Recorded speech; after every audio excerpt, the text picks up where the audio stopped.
Chapter 986. Let's fight. Who will win? This suggestion was simple and crude enough. The barbarians present were stunned for a moment. Then they felt that this was a good idea and agreed. Good, this is a good idea. I think it will work. I agree. It's quite fair. If you have the ability, then go. If you don't, then don't waste time. I agree. The three Serpentis guard who had just stepped out had a dark expression on their faces. It wasn't that they were afraid of the challenge. It was just that they were about to get the credit, but there was a problem. Naturally, they were unhappy. However, when they looked over, they didn't know who had said those words amidst the dense mass of nearly 100 scouts. The barbarian was also stunned. But after thinking about it, he realized that this suggestion was not bad. In the army, the winner was the king. Moreover, the winner selected in this way could not only convince the masses, but also guarantee the success of the mission. Killing two birds with one stone, it couldn't be better. He nodded and waved his hand. Okay, then let's do it this way. Go out and compete.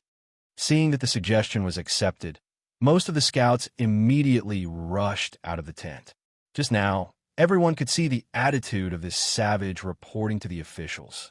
Without a doubt, he favored the dark snake guards. Now that they were using a relatively fair method, everyone would have a chance. They couldn't help but rub their fists and be eager to try. Captain, this is a rare opportunity. Why don't you go and try? Tang dragged behind and encouraged Timur beside him. The latter was obviously hesitating. He was unwilling and a little afraid. He shook his head and smiled bitterly. There are too many strong people here. I don't have much confidence. Also, he hesitated and turned to look at the three Serpentis guard behind him. He wanted to say something, but stopped. Their previous actions had undoubtedly offended the other party. It was just that the other party didn't dare to do anything out of the ordinary in this environment. But if the two sides met in the competition, the result will be hard to say. Tang pretended not to see Timur's intention. He rubbed his huge fist and said casually, "Who cares? Since we met, we should at least try. Who told us to be lucky today? Maybe I will win." Ha! Before he could finish laughing, humph. The three Serpentis guards snorted coldly as they walked past. They lifted the curtain and paused for a moment. The leader of the Serpentis guards glanced back with a cold and gloomy expression. "I'll wait for you." Tang scratched his head with a simple and honest look and asked in surprise, "Who are you?" The leading Serpentis guard was stunned when he heard this, and then he couldn't help but fly into a rage. "You mother of ***. The title of first place was stolen, and they were looked down upon. This made them very angry and unwilling, and they always wanted to get back at him. However, they didn't expect that the other party didn't remember them. Of course, in the eyes of the three Serpentis guard, it was impossible for them not to remember them. This was a blatant contempt. If it wasn't for the barbarian intelligence officer coming from behind and noticing them, the Serpentis guard would have exploded on the spot. As for now, they could only swallow this hidden loss. They lifted the curtain and walked out of the tent with a murderous look. "Brother Sabah, Sai, why did you provoke these guys?" Looking at the confused Tang, Timur smiled bitterly. His expression was also bitter. "But I really don't know them." Tang put on an act until the end and said with an embarrassed look, "I just fell asleep in a daze." Timur and the others heard this and looked at Tang, unsincere expression. They opened their mouths and were speechless. The military situation was urgent, and they didn't have time to find a place for the competition. They decided to set it at the open space outside the tent. The bonfire was blazing and crackling. More than 100 scouts who were eager to give it a try formed a circle, which limited the competition area. As for the competition process, it was also very simple. Whoever wanted to give it a try could directly walk into the circle and accept everyone's challenge. When no one dared to challenge them, they would be the final winner. The first to walk into the field was the leading Serpentis guard who was bursting with murderous intent. He looked around and found where Tang and the others were. His gaze was filled with hatred and provocation. This also made Timur and the others immediately give up on the idea of going in to challenge them. They avoided his gaze and pretended not to see him. Although this was a little humiliating, it was better than going in and asking for humiliation. Moreover, with the excuse of competition. Although the other party wouldn't directly kill them, it was unavoidable that they would lose an arm or a leg. Thinking of this, they naturally didn't want to go up and challenge them. Tang didn't avoid the other party's venomous gaze. However, looking at his absent-minded expression while rubbing his chin, it was obvious that he didn't want to be provoked. Of course, this didn't mean that Tang was afraid of the other party.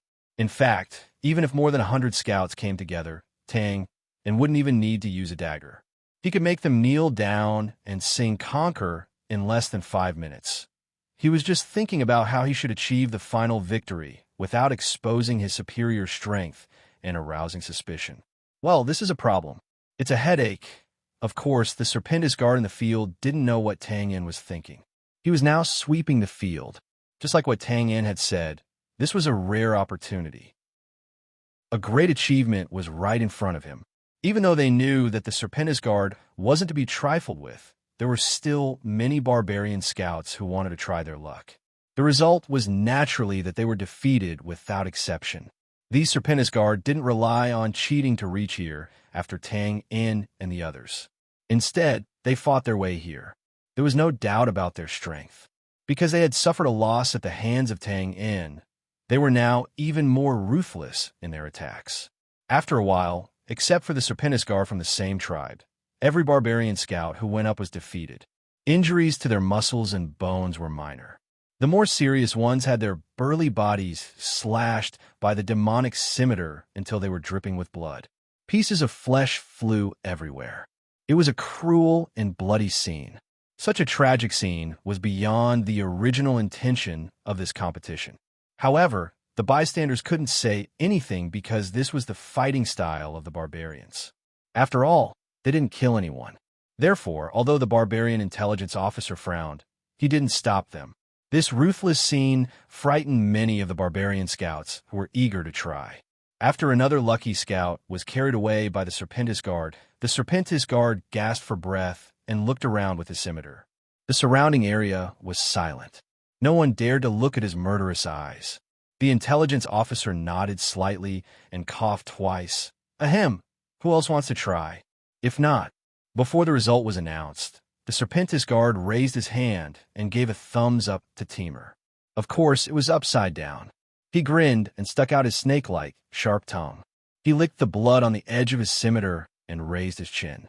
He didn't say anything. There was no need for words because the provocation was obvious. The scouts in the field were in an uproar. They looked at Timur and the others. The latter was startled when he saw this. His blood rushed to his brain, and his face turned red with anger. He couldn't bear it. Ordinary people couldn't bear this kind of provocation, let alone the easily angered barbarians. Moreover, they were in the army. This wasn't a simple matter of personal humiliation. It involved the face of both armies. Timur still had some sense. He knew that the opposite party was coming for them. So, he had to accept the challenge. He quickly stopped his teammates who were about to rush into the field and shouted, "Stop! You're not allowed to go. I'll go." His voice hadn't faded. "Damn it! Look at my bad temper." A tall and sturdy figure rolled up his sleeves and went around Timur. He carried his iron staff and walked into the field. Who else could it be other than Tang? "Damn it! Come back, Sabah." Timur was anxious when he saw this. He had to accept the challenge no matter what. However, there was a saying about how to accept it.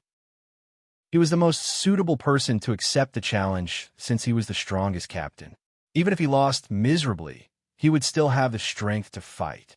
He wouldn't lose his life on the spot or die a horrible death. However, Tang didn't care. He waved his hand and said, "It's okay, Captain. He's just a weird guy. You don't have to do anything. I'll teach him a lesson." Huh. No wonder he's called a fool. The surrounding barbarian scouts understood Timur's intention. They knew that it was the best choice for him to take action. However, they had no other choice. But listen to what this fool said. Not only did he not accept their good intentions, he even boasted shamelessly. His IQ was really worrying. Tang, who made the group of barbarians feel superior in terms of IQ, walked to the front of the sneering Serpentis guard. He looked down at him and said with a serious face, "Boy, I'll tell you responsibly that you're dead meat." The surroundings became silent again. Well, it was obvious that this guy wasn't a fool. There was something wrong with his brain. Looking at the thick finger in front of him, the Serpentis guard stopped sneering. The corners of his eyes twitched. He turned to look at the barbarian intelligence officer with an expressionless face. Since it was a fair competition, he couldn't attack without saying anything. That would be a sneak attack. The intelligence officer hesitated for a moment and waved his hand. Start. Well, don't kill him. Don't worry, sir. Although he's really annoying, I won't kill him. Oh, I'll even sneak attack him. The scimitar that was aimed at the arrogant finger missed. The Serpentis guard was stunned. He looked at Tang, who jumped back a few feet. He thought that his speed was not bad. But speed? Humph. He snorted coldly. His thin body suddenly bent awkwardly under the dim firelight, as if he didn't have any bones. He stepped on the ground like ice and instantly slid to Tang En's side. He spun like the wind and moved like a ghost. Bang, bang, bang. After being approached, Tang En, who was obviously shocked, immediately swung his iron staff. The iron staff landed in the air and splashed the air. It seemed to be a powerful move, but compared to the ghostly figure, it seemed so clumsy. The gap between them was obvious. The scouts outside shook their heads when they saw this. They had seen many similar scenes just now. The Serpentis guard was known as a natural battlefield scout. A large part of the reason for this was because of his two racial talents, speed like the wind and his ability to hide himself. But now, under the watchful eyes of so many people, his ability to hide was naturally useless. But his speed like the wind was enough for him to sweep through the entire field. Fast, fast, fast. He was fast, so fast that it didn't make sense. Before you could hit him, his scimitar would have already landed on your body. Before you could swing your staff, he would have already slashed more than 10 times. That was how the injured person who was previously cut into a bloody mess came to be. However, the Serpentis guard didn't immediately make a move. He just kept spinning around Tang En's huge body. Of course, this wasn't because he was cautious. It was a kind of game similar to a cat playing with a mouse. He had to wait until the opponent was exhausted and had a mental breakdown before he revealed his ferocious teeth. This also made Timur and the others who were not far away particularly nervous. Now that the battle had already begun, it was impossible to intervene. They could only wait. After Tang En was cut a few times and fell to the ground, he would immediately shout and admit defeat. Although it was embarrassing, it was better than losing his life. In the field, after following the vigilant spinning around a few times, Tang En, who seemed to be a little dizzy, immediately stopped this unwise move and changed to sweeping across a large area. He waved his iron staff vigorously. He was probably planning to force his opponent away. However, it could only be said that this idea was good, but the effect was barely satisfactory. The Serpentis guard still stayed around Tang En because his speed was faster than the iron staff. In the chase, the whistling iron staff couldn't catch up with him. This kind of ghostly speed made the scouts on the periphery stunned and gasped in amazement. And Tang En, who also realized that this countermeasure wasn't effective, suddenly stomped his feet and forcefully twisted his waist. He roared like a tiger. The iron staff that was still waving clockwise a moment ago suddenly braked and swung in the opposite direction, intending to catch his opponent off guard. The Serpentis guard saw this and sneered contemptuously. This kind of trick that only a child could think of, and he wanted to break his speed like the wind? What a joke. Similarly, he stomped his feet and braked. Turning the body and turning the iron staff were two completely different concepts. Of course, those who knew the ropes would know that the former was undoubtedly more difficult. This also meant that the Serpentis guard didn't push his speed to the limit and was still within control. And just as the Serpentis guard was about to run in the opposite direction after showing off his body movement, he suddenly saw something from the corner of his eyes. He subconsciously lowered his head and saw a thick black shadow infinitely close to his crotch. Bang! Oh! With a clang, the scimitar fell to the ground, along with countless eyeballs in the field. In the dead silent and strange atmosphere, Tang En stood on one leg with his other thick leg in a kicking posture. In front of him, the dark snake guard's legs trembled as he took a step back. His hands covered the vital point between his legs as he arched his back and raised his head. His neck stretched out and his veins popped out. Even his mouth was slightly deformed as he slowly knelt down. The mournful howl, coupled with the awkward posture of a swan with a crooked neck, instantly made the surrounding people feel a pain that only men could feel. Their bodies tightened, and their legs involuntarily squeezed together. In the end, they swallowed with difficulty. Too ruthless, after a moment, Tang retracted his leg and looked at the Serpentis guard who was curled up on the ground like a prawn. He scratched his head as if he did not expect that his casual kick would hit the target. He raised his head and looked at the dumbfounded reporter. He spread his hands and said, "This is my win." It was as if he had been startled awake. F***CK. Captain, I'll kill your entire family. This is too F***King sinister. Shameless. This is simply a disgrace to the warriors of the northern wilderness. You can't say that. It's a fight. That place is indeed a vital point. If you want to blame someone, you can only blame the Serpentis guard for not being on guard. How could he be on guard? Who would have thought that he would make a move at this moment? Good luck, if that's the case, to be able to think of kicking at that time. Well, this guy is not stupid. Some were angry, some were speechless, and some did not know whether to laugh or cry. The field suddenly became lively. After coming back to their senses, some of the scouts who were not so emotional saw the trick. Originally, with the speed of the Serpentis guard, Sabah obviously could not hit it. However, when the Serpentis guard changed direction with the iron rod, there was an instant of pause. Of course, this pause was very short, only in the blink of an eye. However, at that moment, Sabah kicked and finished it off with one hit. To be able to think of kicking at that time, it undoubtedly showed that Sabah was not stupid or that his fighting talent was not bad.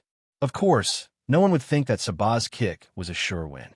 The reason why this one-hit KO situation occurred was that it was purely due to luck. Compared to the barbarian scouts who were still able to analyze rationally or were dissatisfied with the cruel methods of the Serpentis guard and were gloating over his misfortune, the other two Serpentis guard who were clamoring to kill Tang, On's entire family, were undoubtedly furious. Seeing their captain lose in such a humiliating way, they instantly pulled out their scimitars and roared as they charged toward Tangin. At this time, Timur, who was standing on the side, did not know whether he should show a happy attitude towards such a strange victory. Was it better to directly cover his face and pretend that he did not know Tangin? When he saw the other two Serpentis guard enter the field, he immediately became spirited. He waved his hand and said, F***CK. You want to gang up on me because you can't beat me? Brothers, follow me. I'll kill your entire family. You're courting death. You're all dead. Why don't you try? If you do, I'll smash him to death. Tang's words hit the nail on the head. Facing the 5 iron rods that were waving around, the remaining 2 Serpentis guard rushed forward and looked at their captain, who was still rolling on the ground in pain. They hesitated for a moment, afraid that the other party would use this as a threat, so they could only choose to drag their captain back first. While they hesitated, the barbarian scout on the side reacted and quickly shouted to stop them. He ordered the Serpentis guard and Timur to withdraw from the field and put an end to the chaotic battle. After maintaining order, the captain of the Serpentis guard obviously could not fight anymore. In other words, Tang had obtained a good start. The barbarian scout sized up Tang and opened his mouth to say something. In the end, he waved his hand and looked around. Sabah wins this battle. Who else wants to? I'll do it. After the captain was settled, a Serpentis guard walked into the field with a frosty face. He stared at Tang with a murderous look. Here it comes. The barbarian scouts knew that the two sides had completely formed a grudge. Naturally, they would not choose to jump out at this time to take advantage of the situation. Of course, it would be useless even if they did, because even if they defeated Sabah, who seemed easy to bully, they would not be a match for the Serpentis guard. It was more important to watch a good show first. What are you looking at? Are you trying to scare me? Tang uncurled his lips. It seemed that his fighting spirit was aroused by the good start. He seemed very confident. Come on, Today I'll beat one of you if one of you comes. If two of you come, I'll beat both of you." Looking at the two eager people, the barbarian scout felt that the situation was a little out of control. He solemnly reiterated, "Remember, you are not allowed to kill. Otherwise, you will be punished by military law." He paused and waved his hand. Begin. Chapter 987. Begin. As soon as he finished speaking, the Serpentis guard's figure disappeared from the spot. Under the flickering flames, a cold blade flashed like a viper's tongue. It instantly crossed a distance of more than 10 feet and slashed towards Tang Un's face. F*CK. How dare you kill him? Timur, who had just left the field, was shocked when he saw this. Obviously, after learning from the captain's mistake, the Serpentis guard no longer had the intention to play around and torture him. He used a killing move as soon as he attacked. Seeing this, the barbarian guard's face also darkened. He was just about to wave his hand to stop him. Ding! The crisp sound of weapons colliding was heard. Without any delay, Tang In raised his iron rod in front of him and barely blocked the swift and violent attack. He retreated in embarrassment. Good. Timur, who had already stepped into the field, was overjoyed. He couldn't help but cheer loudly. That's it. Block him, kill him. This was clearly wishful thinking. Following the intense sounds of collisions, Tang In, who was blocking left and right, was very clumsy. In a short while, wounds appeared on his body, and blood splattered everywhere. It seemed that even defending was a problem, not to mention the wishful thinking of killing the opponent. Seeing this, the onlooking scouts nodded in understanding. This was a normal situation. Just now, he was indeed lucky and had guessed correctly. Well, this luck didn't seem to be very good. Ding, ding, ding. As they looked at the swift and violent attacks that came one after the other and were each more ruthless than the last, everyone present came to an understanding. If it was said that the two of them were still fighting because of their personal feelings, they would at most be injured but not killed. But after the Serpentis guard was defeated in such a humiliating way, a great enmity was formed between the two sides. The Serpentis guard in front of them clearly had the intention to kill and wanted to kill him. It was really hard to say that Sabah's kick just now could be considered good luck. After the nature of the battle in the field had obviously changed, the barbarian guard lowered his arm and looked on expressionlessly. It seemed that he didn't intend to speak again. This was not difficult to understand. His original intention was to choose a Serpentis guard as the captain of this operation. For example, he was very satisfied with the one who had swept the entire field. However, he didn't expect that after this foolish Sabah interfered, he was actually lucky enough to defeat that person. Although he had previously said that he would be selected based on the results of the competition, Sabah, who had relied on luck to defeat his opponent, would undoubtedly not be able to enter the sights of this barbarian official. This was not considered selfish. After all, he was responsible for this mission. Well, then I'll wait until you're injured and fall to the ground, and then I'll come forward to stop you. That's what the official thought. Soon, the battle went on as everyone expected. Tang Un's dodging pace gradually slowed down, and the iron rod he swung no longer whistled through the air. Correspondingly, the scars on his burly body gradually increased. Wherever he retreated, blood spilled everywhere. Finally, with a whooshing sound, it was as if his palm had been struck by a blade. The huge iron staff was also sent flying with a whistling sound, far away from the battlefield. Seeing this, Timur and the others finally couldn't help but roar in a trembling voice. Come down, Sabah, come down. You've already defeated one. There's no shame. We admit defeat, sir. We admit defeat. T. Brothers, wait a little longer. I'll beat this bastard to death. The barbarian intelligence officer, who was a little hesitant, was startled when he heard this. He thought to himself, putting everything else aside, at least this person's fighting spirit is really strong. The surrounding scouts looked at Tang In, who was dancing and dodging clumsily, and couldn't help but nod. Their impression of him changed a little. The soldiers of the northern wilderness didn't have excellent armor, no divine weapons, no fighting spirit and magic, and even no heavy alchemy equipment. On the battlefield, they relied on their tyrannical bodies and their crazy fighting spirit to risk their lives. From this point of view, some of the things that Tang In was showing now were undoubtedly admirable. However, admiring couldn't be eaten. Just like the outcome of this battle, in everyone's opinion, it was already destined. The only difference was the length of time. However, just like how dramas and novels often had a 90-degree turn at the bottom or the peak, this was no exception. Crack! It was the crisp sound of a knife cutting into flesh and then cutting into bones.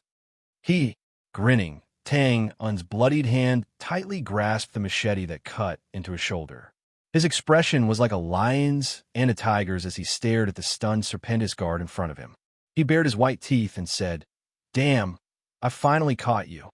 Resolutely and decisively, he took a step forward and swung his fist. His muscular arm swung in a beautiful arc full of power. With a bang, the thin body of the Serpentis guard instantly flew into the air. "Whoa!" Amidst the continuous exclamations, with a bang, Tang and took a few steps forward. Coupled with his blood-stained and ferocious expression, he exerted the fierce momentum of a heavy cavalry charging forward. He leaped up and kicked the Serpentis guard's body, which seemed to have fainted. Boom! He flew up again, drawing a parabola over the heads of more than 100 stunned scouts and smashed into the tent at the back. The tent collapsed, and dust flew everywhere. From a precarious situation to a comeback, he won again with a punch and a kick. In the blink of an eye, even the scouts, who were known for their fast reactions, couldn't recover from their shock. There was dead silence all around. Immediately, with a bang, Tang In pulled out the machete from his shoulder and threw on the ground. He pointed at the last Serpentis guard with a blank face and said with a serious expression, "Come here. I promise I won't kill you." Whoosh. You won again? What happened just now? I didn't see. Or was it luck? No, it's definitely not. He couldn't keep up with the speed of the Serpentis guard, but he was able to grab the strange machete. Who the hell would believe that? It was definitely calculated. No, it's a battle talent. Battle talent. What the hell is that? As mentioned before, there was no lack of people with good eyesight who could become scouts, even if they were barbarians. If it was said that Tang In relied on luck in the last battle, and everyone didn't believe it, then this battle was a little more convincing. This was the reason. You couldn't even touch the opponent's shadow, but you were able to grab the strange machete that was faster and thinner. No one would believe it, but now he really did it, and it didn't seem abrupt at all. This was because some people had already thought that after the iron rod was knocked away, this Sabah seemed to be in a mess, but there were a few times when he did grab the shoulder. This was a gamble, and there might be a little bit of posture manipulation, but this wasn't important. The key was that the Serpentis guard had chopped the machete to a specific position, the shoulder. This allowed Sabah to successfully seize the opportunity, and with a punch and a kick, he cleanly turned the tables and ended the battle. One could say that this was a stupid method, purely gambling with one's life. But if one looked back and thought about it, when one's life was hanging by a thread, under the dense snowflakes and blades, not only did he not panic, but he also calmly thought of a way to turn the tables, and calmly carried out the plan with perseverance. That was terrifying. Of course, no one would think that this was a deliberate strategy by Sabah. They could only see it as an enviable instinct, which was the so-called battle talent. Ha! Well done. Beat this group of eccentric bastards to death. Brother Sabah, well done. Different from the reactions of the scouts, who were either in disbelief or deep in thought, Timur and the others were purely excited and cheering. Although they might not have had much friendship before in this environment, they were comrades in the same army and also comrades in the same team. So, seeing Tang In miraculously defeat two strong people that they previously thought were unbeatable, they were naturally very excited. On the periphery, the barbarian scout looked at the collapsed tent behind him and then turned his head to look at the domineering Tang In, who took the initiative to challenge the Serpentis guard. He was stunned, and for the first time, he began to consider making this person the captain of this operation. Perhaps he was not as unreliable as he had thought. Every dog has its day. When Tang openly made a provocative move, the last Serpentis guard also experienced the tangled feelings of Temur and the others before. When it came to face, he couldn't refuse. He put down the captain who was still groaning, took out his machete, and walked into the field with careful steps. He didn't know why, but he felt that this person in front of him, who he had never taken seriously before, was a little strange. And this battle was even more strange. He didn't have the confidence to win. Tang didn't know the cautious thoughts of the last Serpentis guard. Of course, he wouldn't care even if he knew. This level of battle was not challenging for him at all.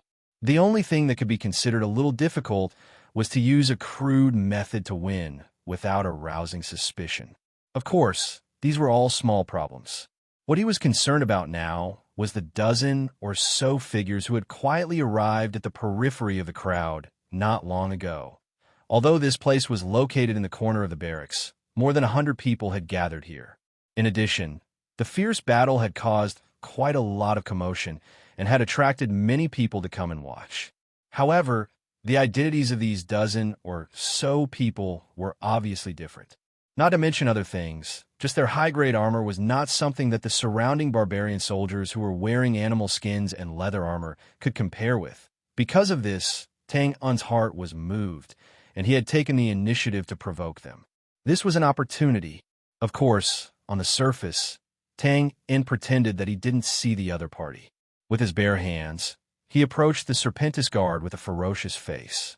He took the initiative to start a fight. As if he was intimidated by Tang Un's frightening power, the Serpentis guard first subconsciously took a step back. Then, he circled around Tang at a moderate speed, looking very careful. But when the surrounding people saw this, they couldn't help but shake their heads in disappointment. This was too stupid. The advantage of the Serpentis guard was that he was as fast as the wind. Once he took the initiative to attack, he would attack like a storm, not allowing the opponent to resist at all. But now he had given up the initiative. If this wasn't stupid, then what was? He had lost his fighting spirit. Sure enough, after Tang leaped forward with a roar, the following battle went as everyone expected. Originally, Tang should have been at a disadvantage with his bare hands, but now he was suppressing the Serpentis guard. Whether he hit him or not, at least his advantage was obvious. This scene undoubtedly made Temur and the others, as well as the scouts who didn't like the Serpentis guard, very excited. Haha, that's it. Beat him up. Beat him up hard. Faster, faster. He can't run away. Kick him, kick him, kick him. Be careful. Amidst the cheers and cheers, Twain seemed to be excited as well. He roared and chased after the dark snake guard, punching and kicking him continuously in the field. It was very impressive. Outside, which tribe's warrior is this? He's actually suppressing the Serpentis guard. Haha, interesting, it's really rare. Standing in the middle of more than 10 people, a burly man in advanced armor patted the shoulder of a scout who was waving and cheering in front of him. Don't bother, didn't you see me? As soon as he turned around, the scout's expression suddenly changed. He stood up straight and said, General. He waved his hand and interrupted. Tell me, what's going on? Listening to the scout's trembling story, the burly man frowned and turned to look at his entourage, who was also wearing advanced armor. The captain of the scouts and the army all disappeared. General, please forgive me. I don't know what's going on. I'll call someone over to ask now. Forget it. Let's see first. He didn't pursue the matter further. The burly man who was called General once again looked at the field and paused. TSK, what's the point of fighting? The Serpentis guard is going to lose. Haha, it doesn't matter if he loses. It's just that losing like this is really annoying. Someone on the side took over the conversation, shook his head, and sighed. Fortunately, those from the Hidden Snake tribe aren't here. Otherwise, they would have strangled the Serpentis guard on the spot. In the field, the Serpentis guard, who didn't know that he had escaped a disaster, was now very flustered. More importantly, he didn't know why he was so flustered. Previously, out of caution, he didn't choose to attack first. In his opinion, this wasn't a mistake, because although he gave up the advantage on his side, the guy in front of him, who had gone through 2 rounds of fighting, was obviously full of vigor. Avoiding the edge was the best choice. And more importantly, As long as his side fought steadily and didn't make any mistakes, he would wait until the opponent was tired to deal a fatal blow. Then, the previous strange situation wouldn't happen again. But who would have thought that since the first step back, he had to retreat step by step? It wasn't that he didn't want to retreat, it wasn't that he didn't want to attack, but there was always a feeling of danger in his heart, like the feeling of a soaring goshawk staring at a rabbit. He only felt his body stiffen, and his hands and feet were tied. He didn't dare to attack at all. In the eyes of the bystanders, this Serpentis guard's mind was taken away, and he had lost his fighting spirit. That was why he performed abnormally and fought chaotically. It was really embarrassing. Of course, this wasn't the truth, but Tangan had released his killing intent. His true strength couldn't be exposed, but the illusory killing intent was no problem. Of course, this killing intent was very faint, but when it fell on the Serpentis guard, it was a heavy shackle that put a lot of pressure on him. In fact, the Serpentis guard was fighting steadily, and so was Tangan. From the luck at the beginning, to the fighting talent that made people's eyes light up, and then to the domineering aura at the end, the burden had to be shaken off bit by bit, so that it wouldn't be too sudden. Or rather, it wouldn't scare people. And judging from the change in the impression of the barbarian reporting to the authorities, as well as the increasing cheers and cheers around them, Tangan's plan was undoubtedly a success. Now, no one would think that he could defeat his opponent, and that it was all luck or pure fluke. Of course, this wasn't enough. He still needed to add a finishing touch. With a whoosh, facing the cold blade, Tang and brazenly took a step forward and neatly threw out a straight punch. With a bang, the shadow of the blade disappeared, and the shiny scimitar spun and flew out of the field. Then, without waiting for the shocked Serpentis guard to retreat, Tang roared, grabbed the leather armor around his neck with one hand, and threw a punch with the other. Bang, retreating. Who told you to be arrogant? Bang, parrying. Who told you to kill my whole family? Bang, covering his face. Who told you to look so king wretched? Yo, you still dare to resist. Bang, bang, bang. Who told you? Who told you to make me speechless? Every punch was aimed at his face. In an instant, blood and teeth flew everywhere, and it was very miserable. The cheers gradually stopped, and the surrounding people stared blankly at Tang Yin, who was like a mad demon, and hammered him violently. The Serpentis guard wasn't without resistance. Although he didn't have a scimitar, he still had his hands, but with his small physique, even if his fists hit Tang on his burly body like raindrops, it felt like he was just scratching an itch. He couldn't break through the rhythm of Tang's defense at all. On the other hand, although Tang only had one fist and his punches were very slow, every time he hit, the Serpentis guard would feel unbearable pain, and he would howl in pain. It was a one-sided beating. After a while, the dizzy Serpentis guard could no longer resist. If it wasn't for his leather armor, he would have collapsed to the ground. The two arms hanging by his side were still subconsciously hammering Tang in, but they were really just scratching an itch. As if he felt that it was meaningless, Tang In suddenly straightened his body, lifted the Serpentis guard with one hand, threw him, turned around, and kicked him sideways. Bang! The Serpentis guard bent over like a big shrimp, opened his mouth, and spat out blood and yellowish vomit. He flew more than 10 feet in air and crashed heavily into the scouts at the side. Tang In staggered and stood firm. He didn't look at the result. He raised his fists and hammered his chest, looked up to the sky, and roared. Who else? Even though the scouts in the area reacted and tried to block the attack, they were still unable to block the huge impact from the dark snake guards who had fainted. Amidst the chaos, they were smashed to the ground. Who else the F***CK? In the earth-shattering roar, the surrounding people looked at the dozen or so scouts who collapsed into a pile, and their faces finally changed. There were more than a dozen scouts. If the Serpentis guard's strength was not enough, then what about the others who were as burly as Sabah? More than a dozen of them joined forces and still couldn't block it. What kind of inhuman strength was this? If it was before, when Tang In was beating the Serpentis guard violently, they still had the thought of taking advantage of the situation. But after this inhuman strength came out, they had to hesitate. They had to consider the consequences of taking such a blow. Good. What a domineering strength. What a strong physique. Just when the people in the field were speechless, a laugh of praise suddenly came from the outside. General, General, greetings, great General, great General. Amidst the exclamations, the crowd quickly parted. Looking at the dozen or so figures in high-grade armor striding over and hearing the incessant calls of General, Tang In was elated. He lamented that his performance had not been in vain. He had indeed won a treasure. Chapter 988. In the morning, it was still that strategically important small town. The gloomy light poured down in torrents. There was no cover, and there was not much warmth.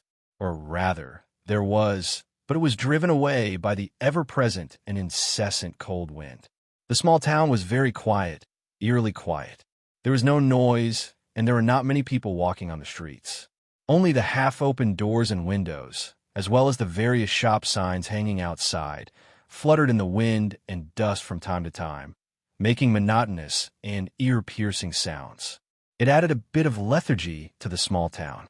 Of course, if one knew that the owner of this town had become the northern wilderness barbarians, then all of this would not be strange. After all, the owner had changed not long ago, and the war had just ended. It was normal for the atmosphere to be broken and quiet. It was not that there were no brand people in the town. Although they had retreated in time, most of the people had retreated to the rear. But there were always some people who were unwilling or unable to leave, such as the brand soldiers who were captured, or the elderly who did not want to die in a foreign land, etc. But although they were still alive and staying here, they naturally would not make any noise, not to mention strolling in the streets and alleys. So, the people who were strolling in the streets of the small town were certainly not the brand people. Walking casually, turning when he saw a road, entering when he saw an alley. Occasionally, when he saw a few shops with their doors open, he would also go in to take a look. As the supreme commander of the Northern Wilderness Army, who led hundreds of thousands of barbarians to start the war, Lan Shah's current situation seemed very leisurely. Oh, maybe not. Then, was he patrolling the territory? Unintentionally strolling to the corner of the southern city where the captives were kept, Lan Shah saw the officer in charge hurriedly rushing over and felt the fearful and resentful gazes from behind the doors and windows. He pushed his glasses up, waved his hand, and turned around to leave. The next stop was the southern city wall, where the tribal soldiers were simply repairing the fortifications of the city wall. Of course, there were also brand captives who were forced to work as laborers. Similarly, the barbarian officer who was in charge of the fortifications rushed over to Lan Shah shortly after he arrived. He was drenched in sweat. He saluted respectfully and was about to carefully report the progress of the repairs. But Lan Shah changed the topic with a few words. So, he quickly turned around and left with such a perfunctory attitude, no one would be willing to believe that he was inspecting the territory. Finally, after passing a few more stations, Andre, who had been following not far away, finally couldn't hold back his curiosity and came closer. "Your Highness, you seem to be very free." Oh, it's a little boring." Lan Shah seemed to have just come back to his senses. He stopped walking, stretched, and shrugged at Andre, who quickly lowered his head to avoid arousing suspicion. "Is it strange? It's obvious that the battle ahead is extremely intense, but I'm just wandering around here. Don't you think I'm being irresponsible?" Of course not. Huh. Stop trying to hide it. Your expression has already betrayed you." Of course, this was a joke. But, although there was a great disparity between their positions, the two of them were very close in private. This kind of joke was not a problem. Of course, it was usually Lan Shah who took the initiative to start it. He smiled and casually explained, "It's because the battle ahead is intense that I have nothing to do. This kind of sudden large-scale battle can be left to the warriors. I'm actually not that useful." Andre nodded. These words were not difficult to understand. With the current situation in the field, there was indeed no need for any command or strategy. They didn't even need those generals in the army. Just let the warriors of the tribe fight freely, and they could probably win. However, This did not mean that Andre would easily believe Lan Shah's explanation. After a pause, he said, "But old General Xiong and the others invited you to discuss this matter early in the morning." He waved his hand. All right. You're the most suspicious one. This is a professional habit and also a virtue, Your Highness. Yo, you're quite eloquent recently. Then, I'll tell you secretly." After looking around nervously to create a little mystery, Lan Shah leaned closer and whispered, "Because being with them is not safe." Andre was stunned when he heard this. Then his expression changed.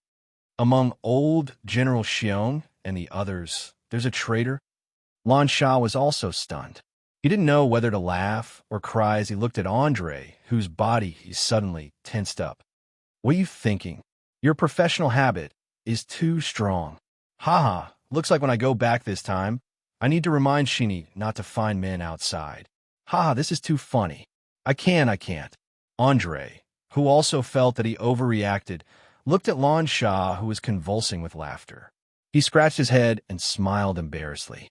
Then, he waited until Lan Shah's laughter gradually stopped before he asked seriously, "Your Highness, when you said it's not safe, you meant..." "Haha, it's just a guess. Don't be nervous." Lan Shah, who was trying hard to hold back his laughter, simply sat in front of the stairs of the shop and waved his hand indifferently. This battle is full of strangeness. On the surface, it looks like our side has a big advantage. But don't forget, the one who started this battle is Bran. Would they be so kind? So stupid. Anyone can see that it's not normal. But before Bran's side really makes a move, we can only guess. Yes, Uncle Xiong and the others have already guessed many possibilities. This morning, they wanted to pull me over to discuss this matter. But in my opinion, after a pause, Lan Shah pursed his lips and smiled. He shook his head. There's no need, because guessing things out of thin air requires not only full use of one's own imagination, but also an extremely important point, which is to consider the problem from the other side's point of view. He turned to look at Andre, who was listening in confusion and frowning, trying hard to catch up with his thoughts. "What do you think Bran wants to do the most right now?" Defeat us?" "Yes. Then in the current situation, how can they defeat us?" After racking his brain hard, Andre finally gave up and shook his head. "I really can't think of it. But they can't defeat us." "Okay, then let's change the angle and change the question." Lan Shah continued to guide impatiently. "Why do you think they can't defeat us?" This question was simple. He said without hesitation, "Because our morale is high, our warriors are willing to die for us, and we have an absolute advantage in the battle. All right, and most important point, we have you, Your Highness." There was no reason, and there was no long analysis to support it. But Andre said the last sentence without hesitation. Moreover, he dared to swear on the name of the great wilderness god that he was definitely not flattering him. Lan Shah laughed. You've reached the key point because you have me. TSK, it doesn't sound right. It sounds really narcissistic and boastful. Let's put it another way. It's because you have the supreme commander of the Northern Wilderness Army." Andre was confused. Is there a difference?" "Your Highness, aren't you the supreme commander of the Northern Wilderness Army?" "Generally speaking, of course there is a difference. People are different, but from Bran's strategic point of view, there is no difference. Don't you understand? Think about it. If Blank's army faced a Northern Wilderness Army without a supreme commander, what would happen?" "How is that possible? Your Highness, you must be joking." Andre subconsciously shook his head. Could an army without a supreme commander still be called an army? Bandits, a mob, and even a leader. Suddenly, a thought popped into Andre's mind, and he felt a chill in his heart. His body shivered, and his scalp turned numb. Bam! Andre unconsciously took a step back, and he looked like he had seen a ghost in broad daylight. He said with a trembling voice, "BBB Bran wants to kill Your Highness." Such a big reaction. I've already said that it's just a guess. There's no need to be so nervous. Frightened by Andre's fierce reaction, Lan Shah sighed, slightly helplessly. He then raised his hand and pushed the frame. "Besides, we are enemies. Just like how he wanted to kill Z before, isn't it normal for Bran to want to kill me? Andre stepped back and waved his hand excitedly. This is different. Huh. Have you finally realized the difference? As if seeing his naughty apprentice finally understand, Lon Shah, the mentor who guided him patiently and patiently, was very pleased. He patted the step beside him. Sit down and talk. It's tiring to keep looking up when you keep doing this. The situation is indeed different. The structure of the Northern Wilderness Army and Bran's army is very different. Compared to them, our warriors rely too much on authority, which is the orders of their superiors. If a Bran general dies during wartime, although it will be chaotic, a deputy general will quickly take over the command of the battle and stabilize the situation. But if a general dies during wartime in our Northern Wilderness Army, our warriors will continue to fight, but there will be many problems. In the end, it is very likely that it will degenerate into scattered sand, and the battle that we originally could have won will also be lost. This is our disadvantage, and Bran knows it very well. So after I became the highest commander, Mother strictly blocked the news. She was worried that my whereabouts would be exposed, and it would lead to Bran's relentless pursuit and assassination. After all, killing one person can end a war that involves the lives of more than 1 million people and the danger of the country being destroyed. This is a very good deal. Looking at the tavern sign that swayed in the wind across the street, Lon Shah's tone was calm. From time to time, he would chuckle and even laugh at himself. It was as if he was casually talking about not his own life and death. From the looks of it, we did a good job of keeping a secret. The Bran probably still hasn't confirmed my identity.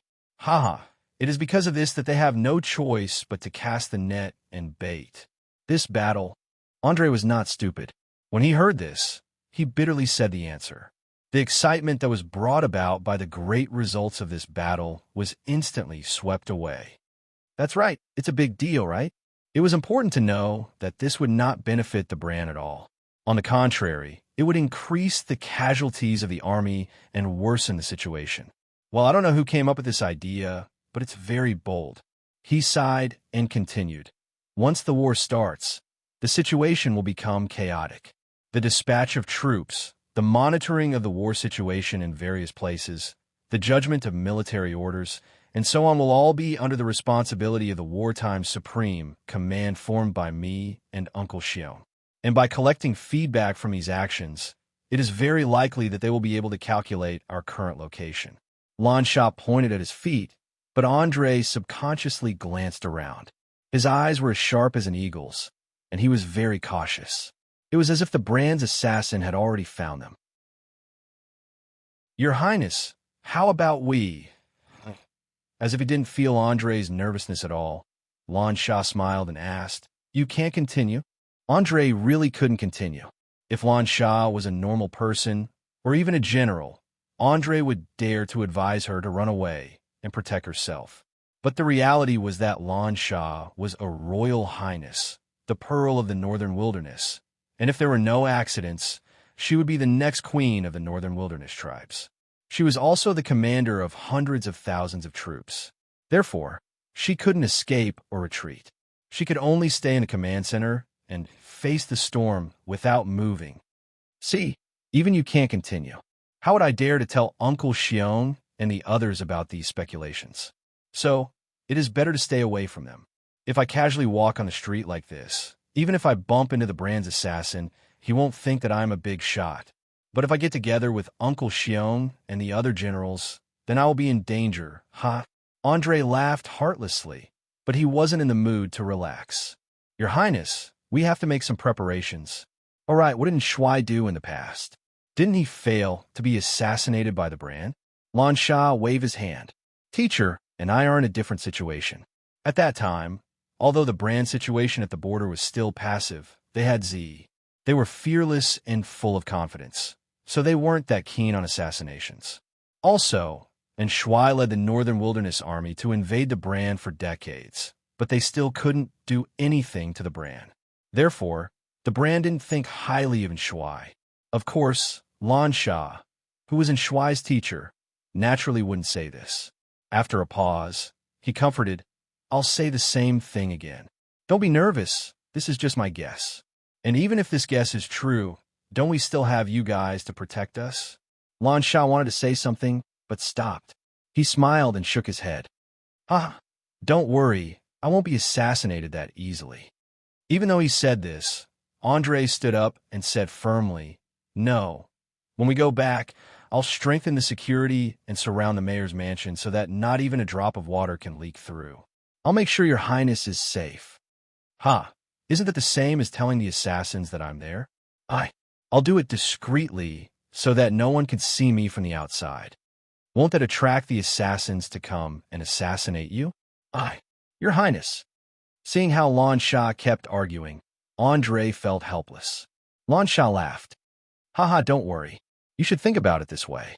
If they can even use such a dirty trick like assassination, it means that the brand is already at their wits' end. We're not far from victory. I can't win against you. Anyway, your highness has a point."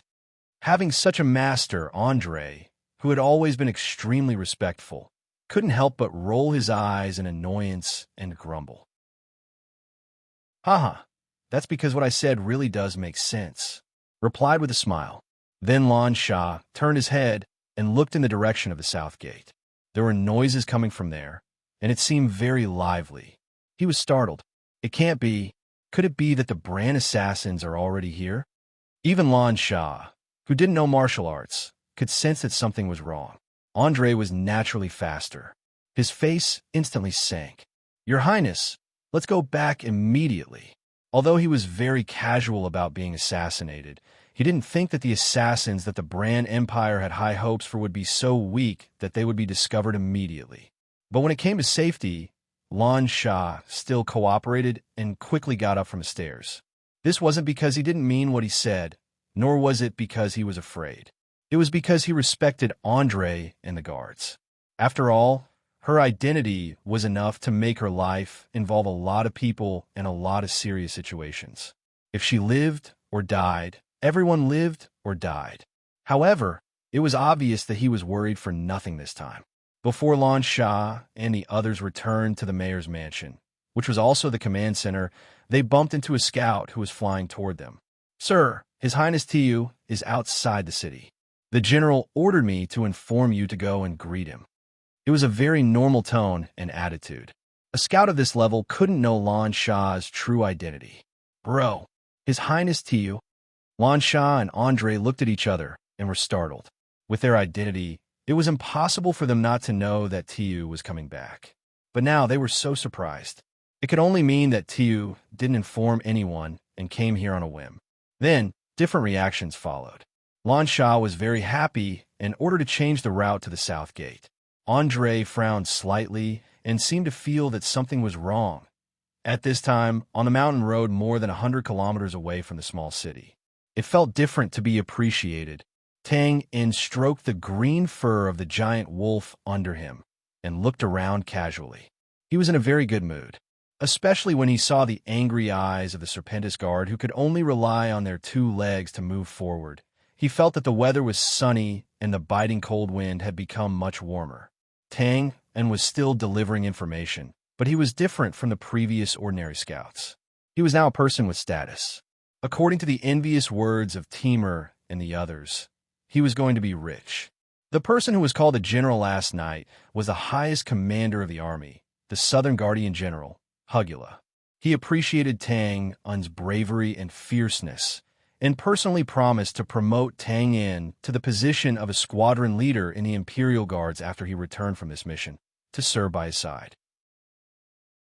Of course, Tang In wasn't interested in this promotion, but he was very satisfied with the additional benefits of this promotion.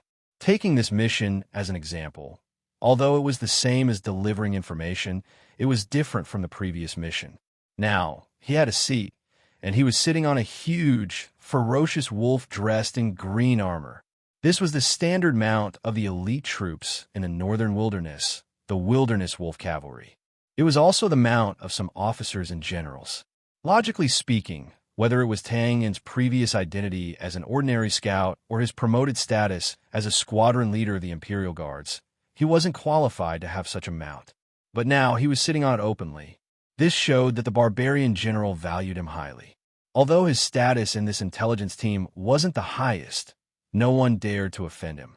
The accompanying Serpentis guard hated him to the core, but when he looked at them, they had no choice but to bow their heads in submission. Tangan didn't care whether these Serpentis guards submitted or not. What he cared about was that with this layer of tiger skin, he would have less trouble. This was undoubtedly beneficial to his plan. While this was a good sign,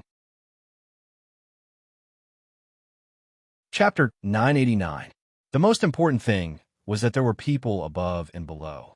This was what they meant by being able to attack and defend at the same time. Cough, cough, cough, cough. Well, in fact, what Twain wanted to say was, "Good omen, my foot." He climbed up from the ravine beside the road with his face covered in dust. He was panting heavily as he glanced around. The small-scale attack just now had already ended. Not far away, there were more than 10 Brand Scouts' corpses lying on the ground. Blood was spreading everywhere. There was also a familiar-looking giant green armored wolf circling around the corpses as if it was considering where to bite. Oh, there were also 2 unlucky Serpentis guards who were turned into porcupines by the arrows. He touched his face. It was wet. Those were the wounds he had gotten when he fell down earlier. Yes, it was intentional. "How are you, Brother Sabah? Are you hurt?" It was a middle-aged barbarian with bright yellow hair and beard. He was from the War Lion tribe and was also the highest-ranking officer of the intelligence team. Tang shook his head indifferently and said, "I'm fine. Thank you for your concern." Of course, he was fine. When the attack started, he was protected in the middle by a group of Serpentis guards. As for Tang himself, although he had long sensed the arrival of Brand's assault team, he thought that he was just an ordinary barbarian. No matter who they attacked, they would not attack him, so he did not care. Who would have thought that when the battle started, he was the one who was hit the most by the first round of arrows? After he fell to the ground, the scouts from Brand continued to charge at him as if they had gone mad, forcing him to roll into the ravine on his own. Crack! Haha, it's good that you're fine. The middle-aged barbarian officer seemed to know that Tang was highly regarded by the general. He patted Tang's shoulder intimately and said, "This is still within the range of the war zone. A small team like us that is left behind will be easily attacked. It will be much safer if we move forward. Anyway, you just have to get used to it." "I understand." Tang nodded and scratched his head. "But why are all these Brand soldiers attacking me?" "Oh, this matter." The middle-aged barbarian officer's expression turned strange as he heard this. But he didn't say anything. Instead, he pointed his finger at the green-armored wolf. Tang looked over and was stunned at first. Then, the corner of his mouth twitched as he instantly understood. Damn, he was killed by this bastard. Wasn't that right? The giant green armor wolf was a high-class and flashy mount in the northern wilderness. Anyone who sat on it would be mistaken for an important person and would be the first target of the Brand soldiers. What kind of good omen was this? It was clearly a scourge to be ridiculed. With an ashen face, Tang walked over and kicked away the giant green armor wolf that was eating heartily. He cursed, "You're really a piece of **T. Is this how you act as a mount to protect your master? Even a stray dog could do better than you." Still glaring, "Bite me. Remember this, you're the mount and I'm the master. My position is higher than yours now, so you have to protect me. If you make a scene like this again, I'll stew you immediately." Tang cursed furiously, and the green-armored wolf looked at each other in confusion. This scene looked very comical and strange. But gradually, the gloating Serpentis guard's expression changed. The more they heard, the more uncomfortable they felt. They felt that these words were pointed at their noses and scolded. In the surprise attack, just now, although Tang received the most special treatment because of the giant green armor wolf, after he dodged the first round of arrows, he shouldn't have had much to do. Because he was in the middle of the team, it was actually very difficult to attack him from close range. But at that time, the surrounding Serpentis guard all ran to the middle-aged barbarian officer and directly exposed him. With such a tacit reaction, no one would believe it even if they swore that there wasn't a ghost in it. The reason for this situation was very simple. It was nothing more than Tangon's action of stepping on 3 Serpentis guard last night. It attracted too much hatred and made the Serpentis Guard, who were also from the Hidden Snake tribe, very dissatisfied and secretly hated him. Of course, just like how Tangin used the innocent giant green armor wolf to scold him, these little actions were all done secretly. These Serpentis Guard also didn't dare to be too obvious. After all, Tangin's current position was indeed higher than theirs. Take the action just now as an example. Even if Tangin didn't do anything after the incident, they had enough excuses to say that they went to protect the middle-aged barbarian officer first. They had no responsibility at all. In this way, they didn't get along with each other, and they all knew that they had to rely on their own methods. In fact, when it came to playing tricks, even the Hidden Snake tribe Serpentis Guard, who was famous for being insidious, was just a piece of cake in front of Tangin. A few minutes later, next to the forest, arrows whistled. Enemy attack, enemy attack. Protect, sir. It's only a small team. Rush in and kill them. Kill a quarter of an hour later, in the canyon, boulders rolled down. Enemy attack. Retreat, retreat. Ah, damn it. How did you Serpentis Guard scout the way? Go around, drive them away. Half an hour later, under the hill, a large group of brand scouts ambushed. Enemy attack. Why the hell are you still shouting? Run. From the start of the massacre, to the annoyance of being chased away, and finally to the embarrassing escape, this intelligence team, under Tang's intentional or unintentional guidance, as well as the markings he secretly left behind, was constantly attacked by Brand Scout team. After a series of small battles, the Serpentis Guard that followed the team began to suffer continuous casualties, and their numbers sharply decreased. If Teamer and the others were here, they might have discovered Tang's abnormality.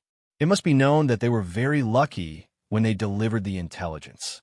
They had a smooth journey, which was a strong contrast to the unlucky intelligence team in front of them. But unfortunately, Teamer and the others had already returned to the army to spread Tang's good luck. Therefore, even though the middle-aged barbarian officer and the others had also realized that the current situation wasn't normal, no one had suspected that it was Twain who had survived every time. So, they only thought that they were unlucky and felt depressed and angry. Fortunately, after the intelligence team was completely defeated, their luck seemed to have taken a turn for the better. They did not encounter the unlucky situation where they were attacked before they walked a few steps.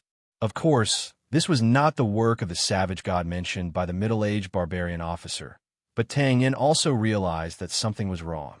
Logically speaking, their current position wasn't completely out of the battle zone, so it was normal for them to run into Brand Scouts.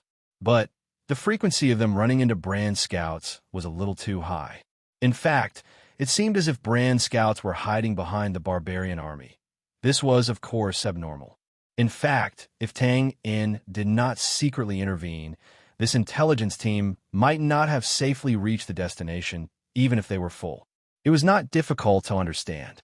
Tangin thought about it and roughly guessed the reason.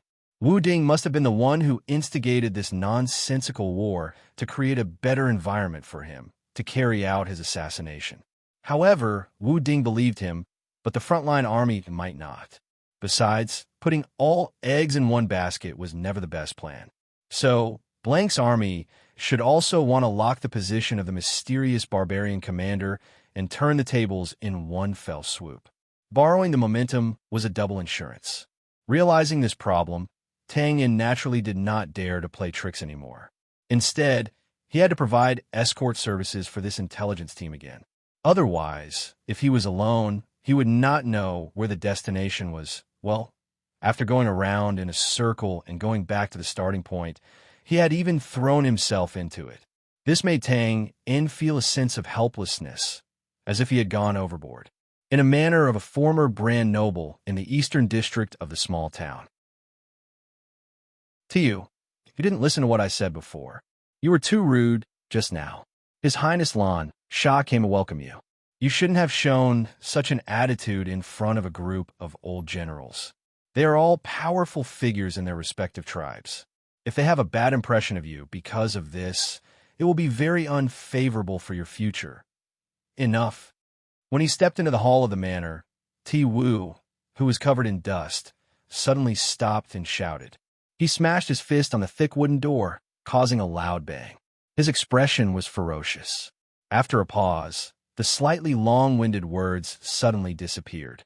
The barbarian officers behind him looked at each other and silently left the hall. Only a middle-aged officer was still standing and frowning. He silently looked at Tiu, who was taking deep breaths and did not speak. Phew! I know, Uncle Yuan Fong, you're doing it for my good. I know. Thank you, sorry. After letting out a long breath, the tyrannical look on his face disappeared. Tiu rubbed his eyebrows, turned around, and said calmly, "But what do you want me to do? Bow and submit to my clever little sister, grovel and bend the knee? Hee. I don't mind doing that if it works. But," he shook his head, "it's useless. These old generals already look down on me, and they won't in the future. So, what's the use of their impression on me?" After a moment of silence, the middle-aged officer called Yuan Fong said again, "Things haven't reached that point yet. We can still fight for it." He shook his head again. Don't think about it. It's useless. Let's not talk about them. Uncle Yuan Fong, your family should have told you to stay away from me. Yes, I know, Uncle Yuan Fong, you didn't agree. We have gone through life and death together. Last year, when I was defeated and captured in the Xiong Pass, I wanted to commit suicide. It was you who persuaded me to give up this idea. I'm very grateful to you, and thank you for thinking so highly of me, too. But they are different. Laughing at himself, Tiu raised his head and looked towards the west.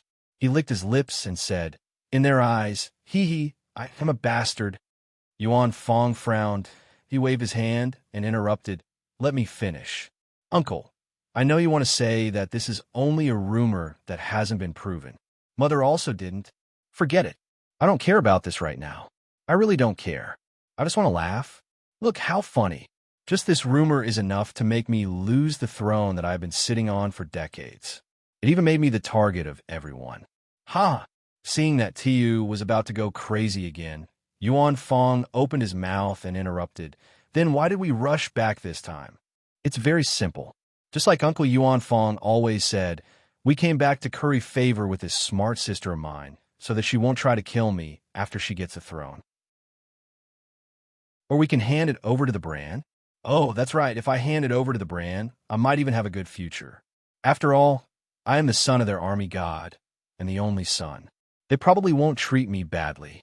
Waving his arms, Tiu's entire body language was very exaggerated and deliberate. Then, he paused and looked at Yuan Fong's serious expression.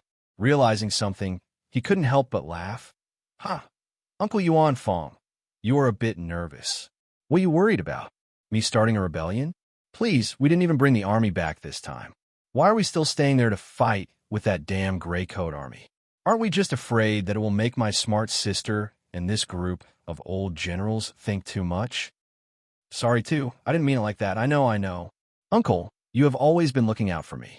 You were afraid that I would be impulsive. Tiu laughed again. Then help me accept that smart sister's invitation. Let's go for lunch, right? No problem. Just say that I will go after washing up. Yuan Fong was startled when he heard this. After hesitating for a while, he nodded, bowed, and left. Seeing Yuan Fong's figure disappear at the door, Tiu shrugged and took a deep breath. He seemed to have relaxed quite a bit. He muttered to himself, "Sorry, Uncle Yuan Fong. I lied to you. I still can't accept it." Tiu really couldn't accept it. Of course, anyone in his position wouldn't be able to accept it either. The logic was like this. If there was no hope from the beginning, then there wouldn't be any disappointment or despair after the failure. But when a person was instilled with the art of being a king from a young age, everyone around him would also see him as the next emperor of the empire. In the end, all of this suddenly disappeared in a day, and it was because of an unconfirmed rumor. Anyone would be driven crazy by this. Smart sister. Why are you always so smart? Can't you be a little dumber? Do you know that this puts a lot of pressure on me as your brother? To be honest, Tiu didn't have much of an opinion about Lan Sha, and he still didn't have any. Even in the past, he had always faintly felt proud of this incomparably smart sister of his. The relationship between the brother and sister had always been good. But when the rumor about that bastard came out, his position as the successor was no longer stable. On the other hand, Lan Shah, who had always been smart and far-sighted, had become the next empress in the various tribes. Everything changed. It was that simple. Their positions were no longer the same. As a brother and sister, no matter how outstanding his sister was, he wouldn't be jealous. Instead, he would have the responsibility to praise and dote on her. He would think of ways to satisfy all of his sister's needs. But when the two of them stood on the left and right sides of the throne and became direct competitors, family and whatnot were no longer important. It would even become the fuse that ignited hatred. For example, the current situation between Tiu and the Northern Wilderness Empress. See, because of your excellence, even Mother chose to remain silent. No, this is tacit approval, tacitly depriving me of the right to inherit, and then pushing you to the throne. Haha, Mother, Empress, what exactly are you thinking? Compared to Lan Shah, Tiu's current anger towards the Northern Wilderness Empress, or rather, the feeling of being betrayed, was undoubtedly stronger. Throughout the entire matter, including Z's forceful attack on the Northern Wilderness Imperial City and his 3 shouts of "come out and see me," as well as Lan Shah's faint signs of ascending to the throne, the Northern Wilderness Empress, as the center of all the events and the storm of public opinion, had never said anything about it. She neither admitted that there was a problem with Tiu's birth, nor did she prove that there was no problem with Tiu's birth. This should have been a balanced situation, and it wouldn't have affected anything. But from Tiu's point of view, this was undoubtedly a tacit agreement that Lan Shah would be the next empress. Because this was the truth. Because she didn't say anything, everyone thought that dirty linen should not be aired in public, and thus they believed that Tiu was her and Z's child. And because she didn't say anything, the group of people who chose to stand behind Lan Shah at the last minute was even more convinced that their choice was right, because the empress had also tacitly agreed. She didn't say anything, and she didn't need to say anything, and no one dared to force her to say anything. But to Tiu, this was a deep, deep betrayal. He shook his head. I didn't expect it. I can't guess. Mother, I'll never be able to guess what you're thinking. But if this smart sister dies, haha, will you be as I expected? This wasn't wishful thinking. There were only 2 heirs, and if there was only one, naturally there would be no other choice. Yes, Tiu did have the intention to kill, and he believed that he was forced to do so. Of course, for something like killing his sister, whether it was emotionally or from the after effects, it was decided that he couldn't do it himself. Tiu also didn't want to do it himself. He wanted to kill with a borrowed knife. As mentioned before, Tiu wasn't a fool. In fact, he was also a qualified commander of an army. So, if Lan Shah could think of some not-so-complicated problems, he could naturally think of them too. For example, the real reason why the Brand's army suddenly launched this suicide attack. His judgment was exactly the same as Lan Shah's, so he came. To be honest, Tiu admired a certain important person in the Brand who carried out this grand plan, but he didn't believe that the Brand assassins or the Blank's army would be able to kill his smart sister. The reason was not only because his sister had always been full of schemes, but also because of some other key factors. Because of his identity, Tiu always knew more than others. For example, a certain expert who had lived in the Imperial City for a long time, who was originally supposed to protect his mother, was also sent to secretly protect his smart sister this time. See, that's how biased he was. Tiu smiled, perhaps because he was excited and nervous, or perhaps because he wanted to think of more reasons to cause anger to reduce the guilt in his heart. He leaned against the wooden door, and his body trembled slightly. His expression was a little distressed and a little crazy. You force me. Shah, mother. You know, I have no other choice. Assassination. It's impossible to encircle the army. The Brand's army doesn't have the strength to break through the blockade. Then it must be the assassins. Who could it be? The Brand god of sword himself. It better be so. One sword to end it. No pain. Oh, before that, I need to lure that old man away. Assassinations are usually done at night. What excuse can I use to not arouse suspicion?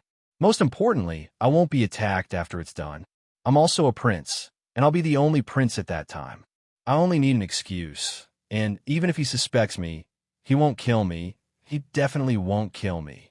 Oh, I remember. Haha, Uncle Yuan Fong, please help me again.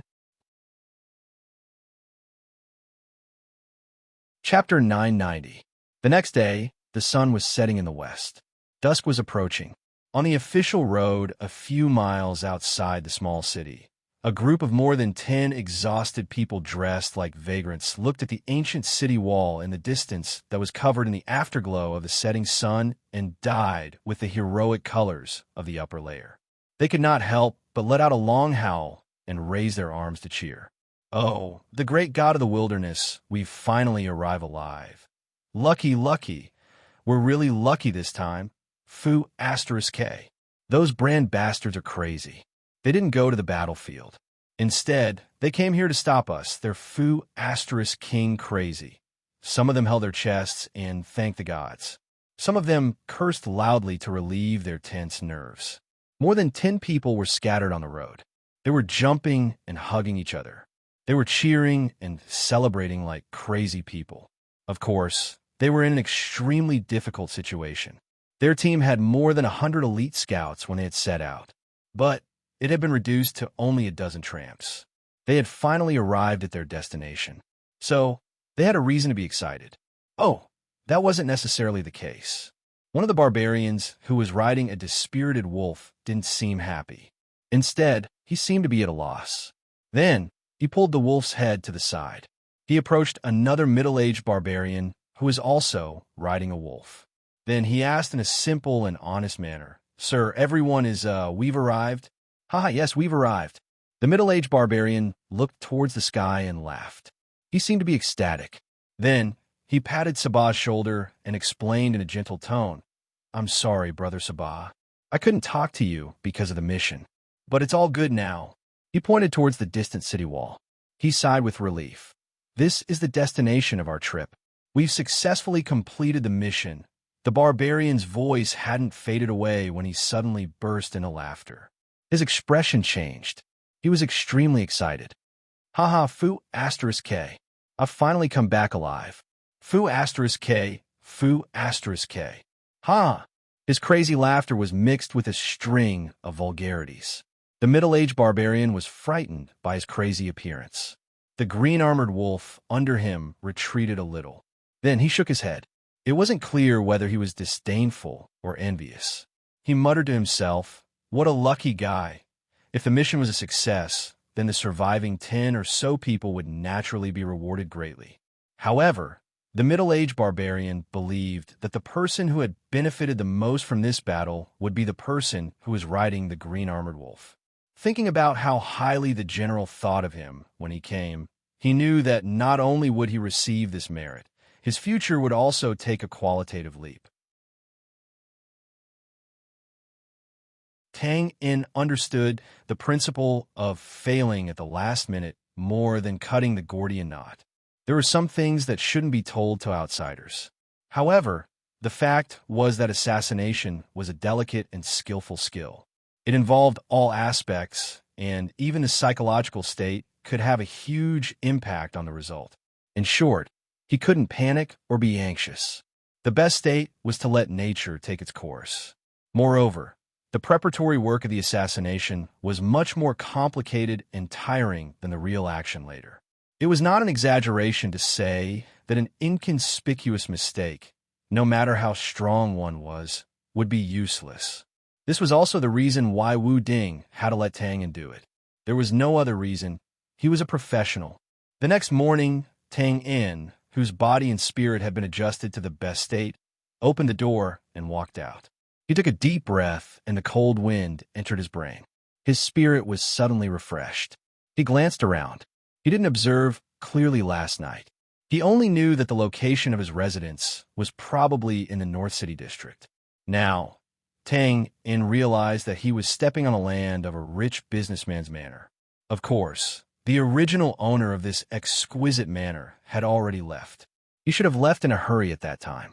He could easily see all kinds of abandoned debris everywhere. However, the general building was still intact. Even the fountain of the god of light statue in the middle of a small square, not far away, was not destroyed. However, the garden on one side looked a little dilapidated. Winter was not the season for flowers to bloom. In addition, there were scattered leaves on the ground because no one cleaned it. Mixed with the rain from a few days ago, it was muddy and even messy. After roughly observing, Tang Yin thought for a while. He didn't walk to the gate not far away. Instead, he tidied up his animal skin clothes and turned to the side to come to another residential area. He didn't look for long before he came forward with a silly smile and greeted, "Haha, sir, good morning." Oh, it's Brother Sabah." The middle-aged barbarian officer rubbed his messy blonde hair and looked up and down at Tang Yin's tidy clothes. He asked in surprise, "Are you going out?" "Yes, I used to stay in the army all the time. I haven't really seen what the brand city looks like." "Sir, do you want to go with me?" "Haha, that sounds like a good plan. But I'm sorry, I have to go to the Intelligence Institute today. Why don't you call me, The middle-aged barbarian officer paused and couldn't continue because he suddenly remembered the bad relationship between Tang Yin and the Serpentis guard who came with him. "Hey, I knew you wouldn't go." Tang Yin just wanted to report to the officer so that his following actions wouldn't arouse any suspicion. Of course, on the surface, he still put on a regretful look and shook his head. "If that's the case, then forget it. I'll just walk around by myself." "Well, that's fine. Bring your identity tag and be careful not to cause any misunderstandings." After hesitating, the middle-aged barbarian officer unconsciously lowered his voice and said, "This place is not simple. If you cause trouble, no one can protect you." "I understand. Thank you for your reminder." "Nonsense. If this place was simple, why would I go through so much trouble to come all the way here?" After chatting for a while, Tang Yin waved his hand and bid farewell to the middle-aged barbarian officer. He walked out of the manor and officially embarked on his scouting trip. At the same time, Lansha had also officially started her day's work in a meeting room in the mayor's mansion where the administrative officials of the city gathered to discuss matters. Although it was said that in the current battle, her role as the supreme commander of the Northern Wilderness was very small and therefore very boring, it was only relative to the current situation. In fact, not to mention wartime, even in normal times as the supreme commander of the army, she had a lot of military affairs to deal with. It was still early at this time, and a group of old barbarian generals were also quite old. They hadn't gotten up yet, so there was still some time before the routine military affairs meeting. Therefore, in the empty meeting room, there was only Lan Sha and a mountain of military documents on the table. "Oh, that's not it either. Maybe there's someone else." Wrinkling her nose, Lan Sha put down the book in her hand and frowned slightly. She said softly and helplessly, "Grandpa Ba Mutu, you're secretly drinking again. You're not in good health, so you shouldn't drink." Lan Sha was the only one in the room. The closest people were Andre and the other guards who were guarding outside the door. His soft words, which sounded like he was talking to himself, obviously couldn't be heard outside the door. However, what was even more strange was that as soon as Lan Sha's voice fell, a slightly old voice interrupted. "Well, have I been discovered? Don't tell me that I still have the smell of wine on me." "Ha!" There was an awkward laughter, and a ripple suddenly appeared in the corner of the room. Then, a gray-haired old barbarian man appeared out of thin air. He said with a smile, "But I didn't secretly drink this time. Someone invited me to drink." If Tang Yin, who was still strolling in the city, were here, he would have recognized this old man at first glance. He was the unfathomable manager of the Imperial Library in the Northern Wilderness. Of course, his reaction would have been to turn around and run as far as he could. "Someone invited you?" Lan Sha was startled when he heard this. The only people who knew Bamadu's real identity and knew that she was here to protect her safety were herself and her mother. But then, he thought of something and nodded. "Is it my brother?" Tiu was also a core member of the Imperial family. So, he naturally knew Bamitu's identity. In addition, Bamitu had been invited to drink not long after he arrived. Well, it wasn't hard to guess. At least, it was true for Lan Sha's IQ. He shook his head in surprise. "Girl, you're too smart. Be careful that you won't be able to get married in the future." "Ha! Bamida smiled and nodded. Yes, it's your good brother. Pause for a while. She looked at Lan Shah's calm expression and asked again, don't you want to know why he invited me to drink? No. Lan Shah shook her head decisively. Then, a trace of bitterness appeared at the corner of her mouth. But I can guess. This was the truth.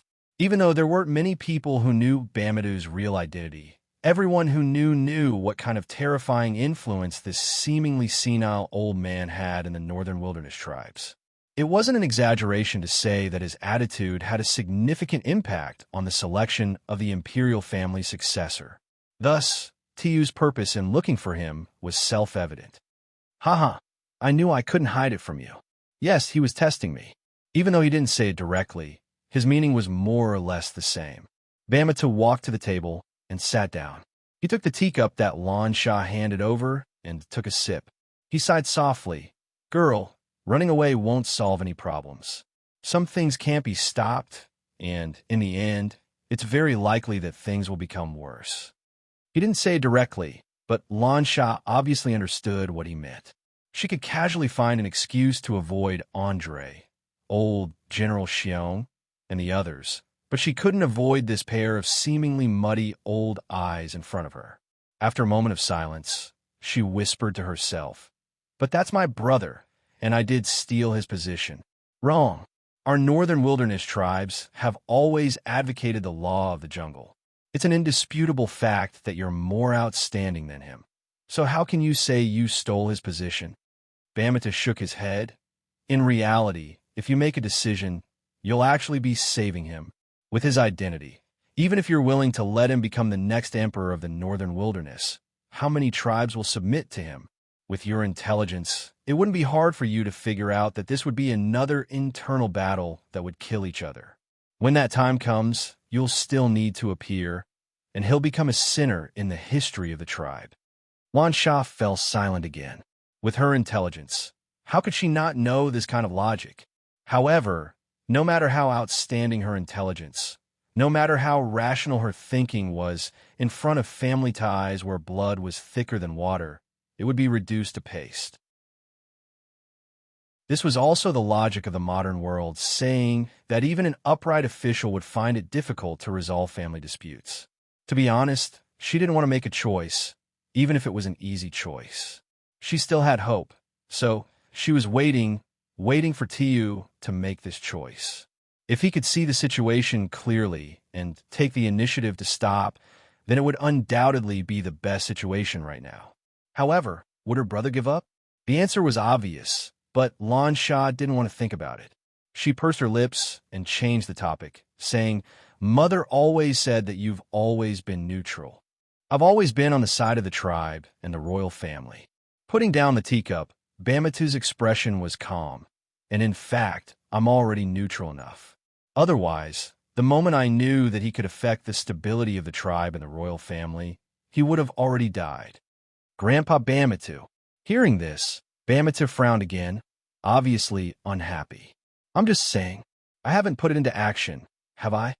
Bamitu smiled indifferently and said, It's just that you're always thinking about him, but he might not appreciate your kindness. And this time he hurried back from the front. It shouldn't be as simple as just treating me to a drink. You'd better be careful. Lan Shah also shook her head indifferently and said with a smile, Don't I have Grandpa Bamitu to protect me? What do I need to be afraid of?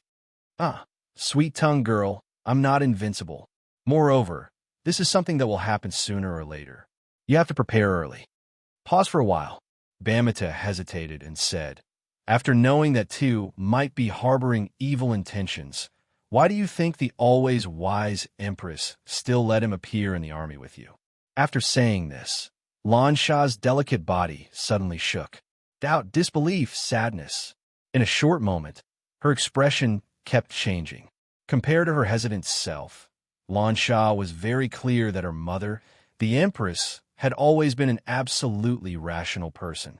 Thus, the fact that she readily agreed to let the unwilling Tu enter the army with her, despite not paying attention to the details before, was very clear. She knew that Tiu would make a move.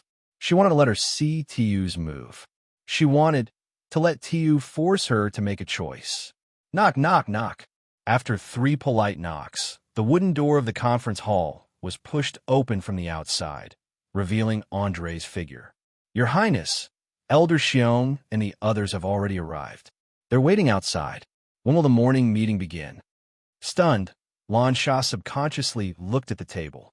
Bamitu, who was sitting there holding a teacup a moment ago, had disappeared into thin air, just as strange as when he appeared.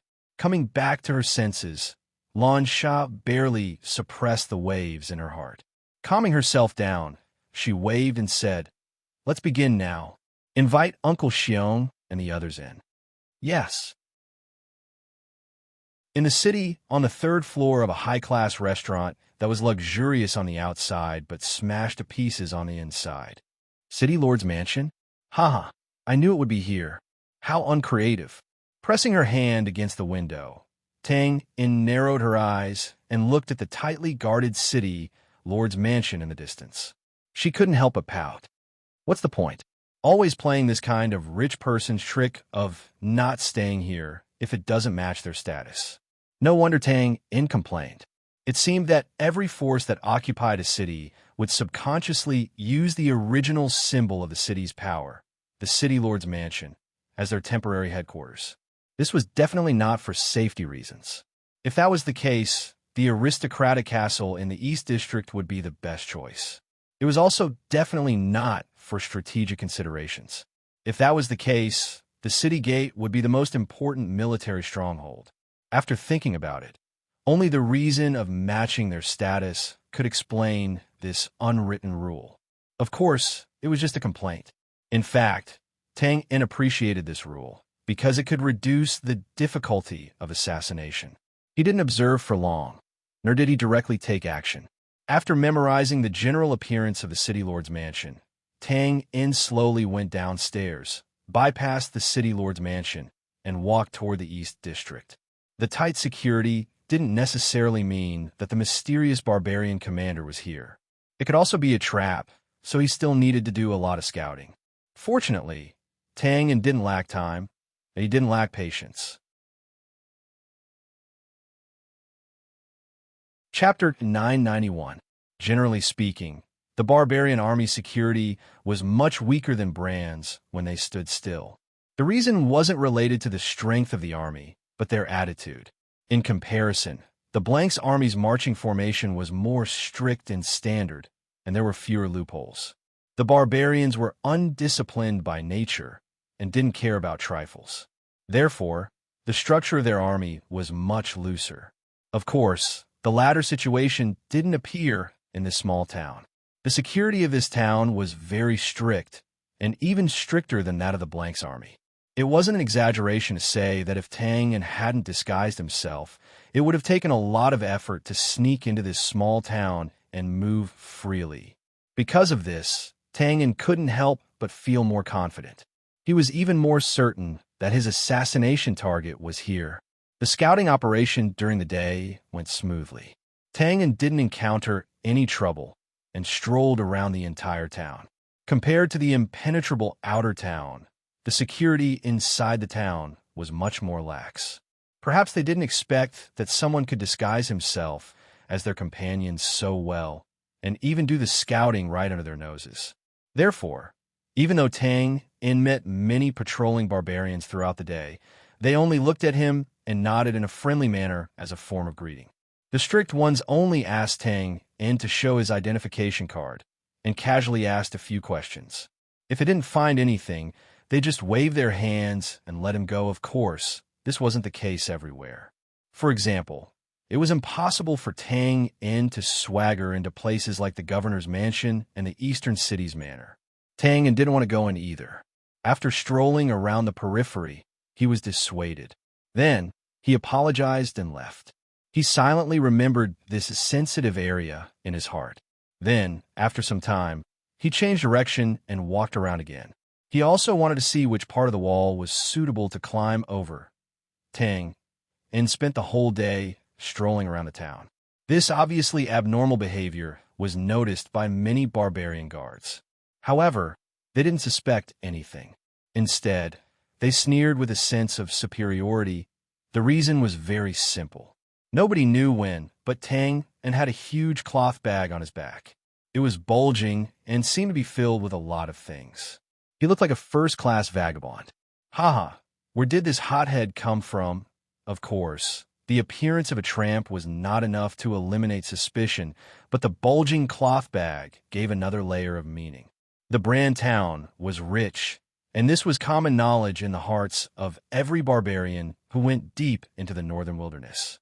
It was also the driving force that drove them to keep invading. Therefore, after occupying a farm in a Brand town, other than killing people, the barbarians were most passionate about looting food and valuables.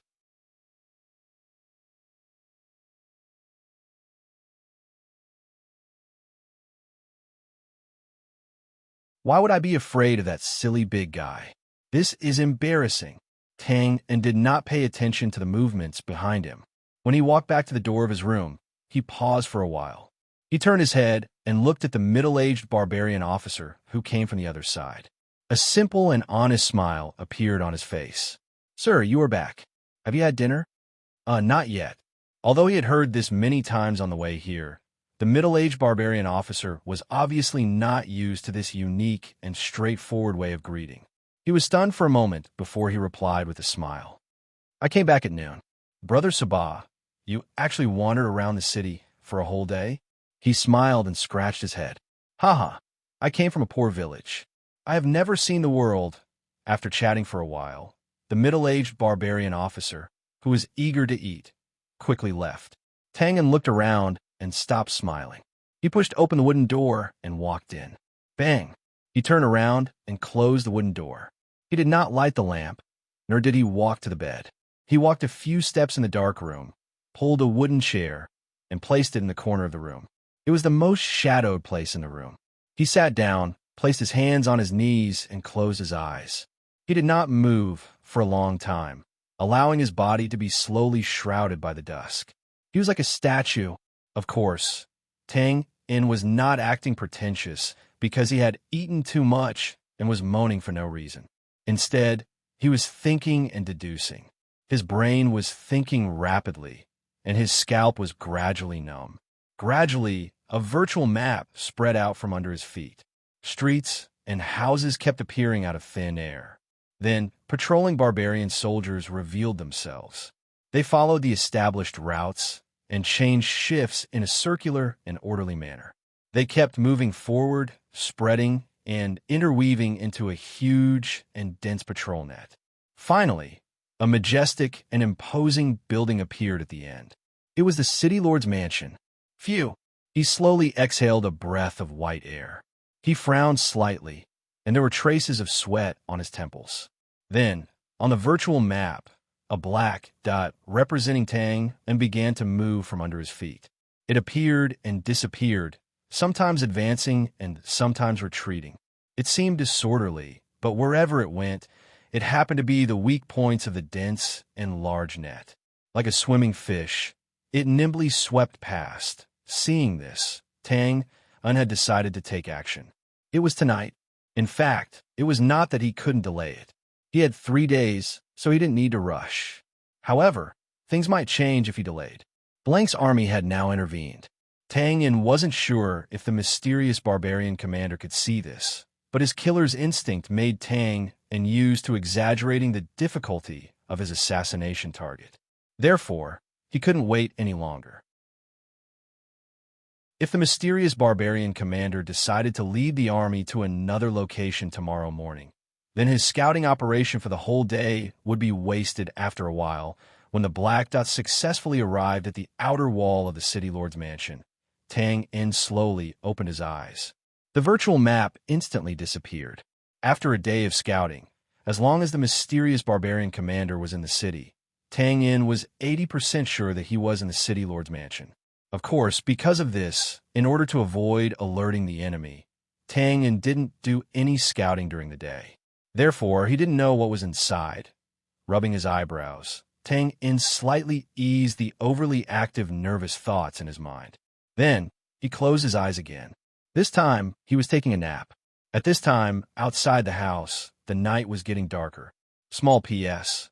I really want to end the chapter here, but I'm afraid that you guys will hit me. Okay, it's still 5,000 per chapter. I won't cheat you. Late at night, early in the morning, everything was quiet. Opening his eyes, he got up and stepped out of the dark corner. Like a ghost returning to the human world from the netherworld, Tang Yin's figure appeared in this dark house again. There was still no light, but this didn't affect Tang Yin's actions. It was not because of his night vision. In fact, even if he were to blindfold himself, Tang Yin would still be able to perform a ballet dance in this room without touching any tables or chairs. Of course, that was if he knew how to dance ballet. Immediately, a slight rustling sound broke the silence. It sounded like someone was taking off his clothes. Then there was the sound of running water. Well, he should be washing his face. Of course, this wasn't because Tang Yin suddenly wanted to wash up and go to bed directly. Instead, he was removing his barbarian disguise. Although this disguise had solved a lot of problems for Tang Yin before, and it could also play a role in the following operations. For example, even if he was caught on the spot, he shouldn't be killed immediately. But Tang Yin still decided to restore his original appearance. The reason was very simple. This barbarian's body was too fat. Tang Yin thought that even if he found a shelter while sneaking in, he still had to worry about whether he would make a mistake. He removed all his disguises and changed into a night black outfit. He bent down, lowered his head, and dipped into the ice water in the basin. A few minutes later, Tang Yin's wet face appeared in the wooden mirror above the basin again. He grinned silently and smiled brightly. "Come on, old bird." It was a meaningless self-encouragement. He picked up a towel and was about to wipe off the water stains on his face when his ears suddenly moved. Tang Yin couldn't help but shake his head and laugh. He said to himself, "Haha, it's really a moonless and windy night to kill people. Since everyone has such a tacit understanding, I'll use you as a sacrificial offering to the flag and make a bet." After finishing his words, the towel was put back in its original position. Tang Yin's figure disappeared from the spot. At this time, on the roof tiles, a few figures were creeping forward slowly and silently like geckos. Occasionally, the moonlight shone through the gaps between the dark clouds. Who else could it be other than the Serpentis Guard? The strange scene that happened in the restaurant in the evening still didn't make these Serpentis Guard wary. Instead, they felt that they were humiliated again. So, they decided to kill this good-for-nothing blockhead regardless of the consequences. As the saying goes, if you don't seek death, you won't die. They were all in the underworld. Naturally, they couldn't blame others for their poor eyesight. When Tang Yin appeared on the roof like a ghost, these Serpentis Guard were still creeping forward silently. It seemed like they wanted to climb to the top of the bed and directly stab Tang Yin through the heart. Well, it was a good idea. Shaking his head, Tang Yin flipped his hand and flashed a dagger. He silently walked to the last Serpentis Guard and reached out to pat his shoulder. "Stop fooling around." The Serpentis Guard's hand was slapped away. He didn't even turn his head. Tang Yin was startled. He slightly curled his lips and reached out again. This time, he reached out his right hand and patted his shoulder with the sharp dagger. "Why don't you King slap it away again?" After a while, he looked at the corpses of his former teammates lying on the bed. Tang Yin counted and found that the number was wrong. It seemed like this operation was done by the Serpentis Guard in private, and not all of them came together. However, at this time, Tang Yin of course didn't dare to take the risk. Who knew if the Serpentis Guard who didn't come over were waiting for news? If they came over later and found out that something was wrong, then his infiltration operation would be aborted midway. After thinking for a while, Tang Yin decisively opened the window and jumped out. He decided to kill them all at once. After this small incident, after nipping the hidden danger in the bud, it naturally didn't affect Tang Yin's plan for tonight. In fact, these useless people couldn't even waste Tang Yin's time. After jumping out of the manor, Tang Yin waited for a quarter of an hour in a corner. After seeing a group of barbarian patrolling soldiers walking past the street in front of him, Tang Yin moved as fast as the wind. Just like the strict steps that he had set in his mind, he quietly cut into the large and dense patrolling net without any disturbance. At this time, the small town seemed abnormally quiet, probably because of the curfew. The undamaged, illuminating crystal pillars on the street were trying their best to project a dim yellow light, illuminating a large area.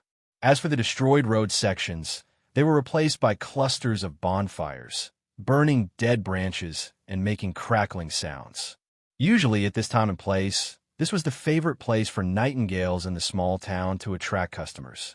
Because here, the bright lights would make their exposed skin look unusually white, adding a bit of seductive charm.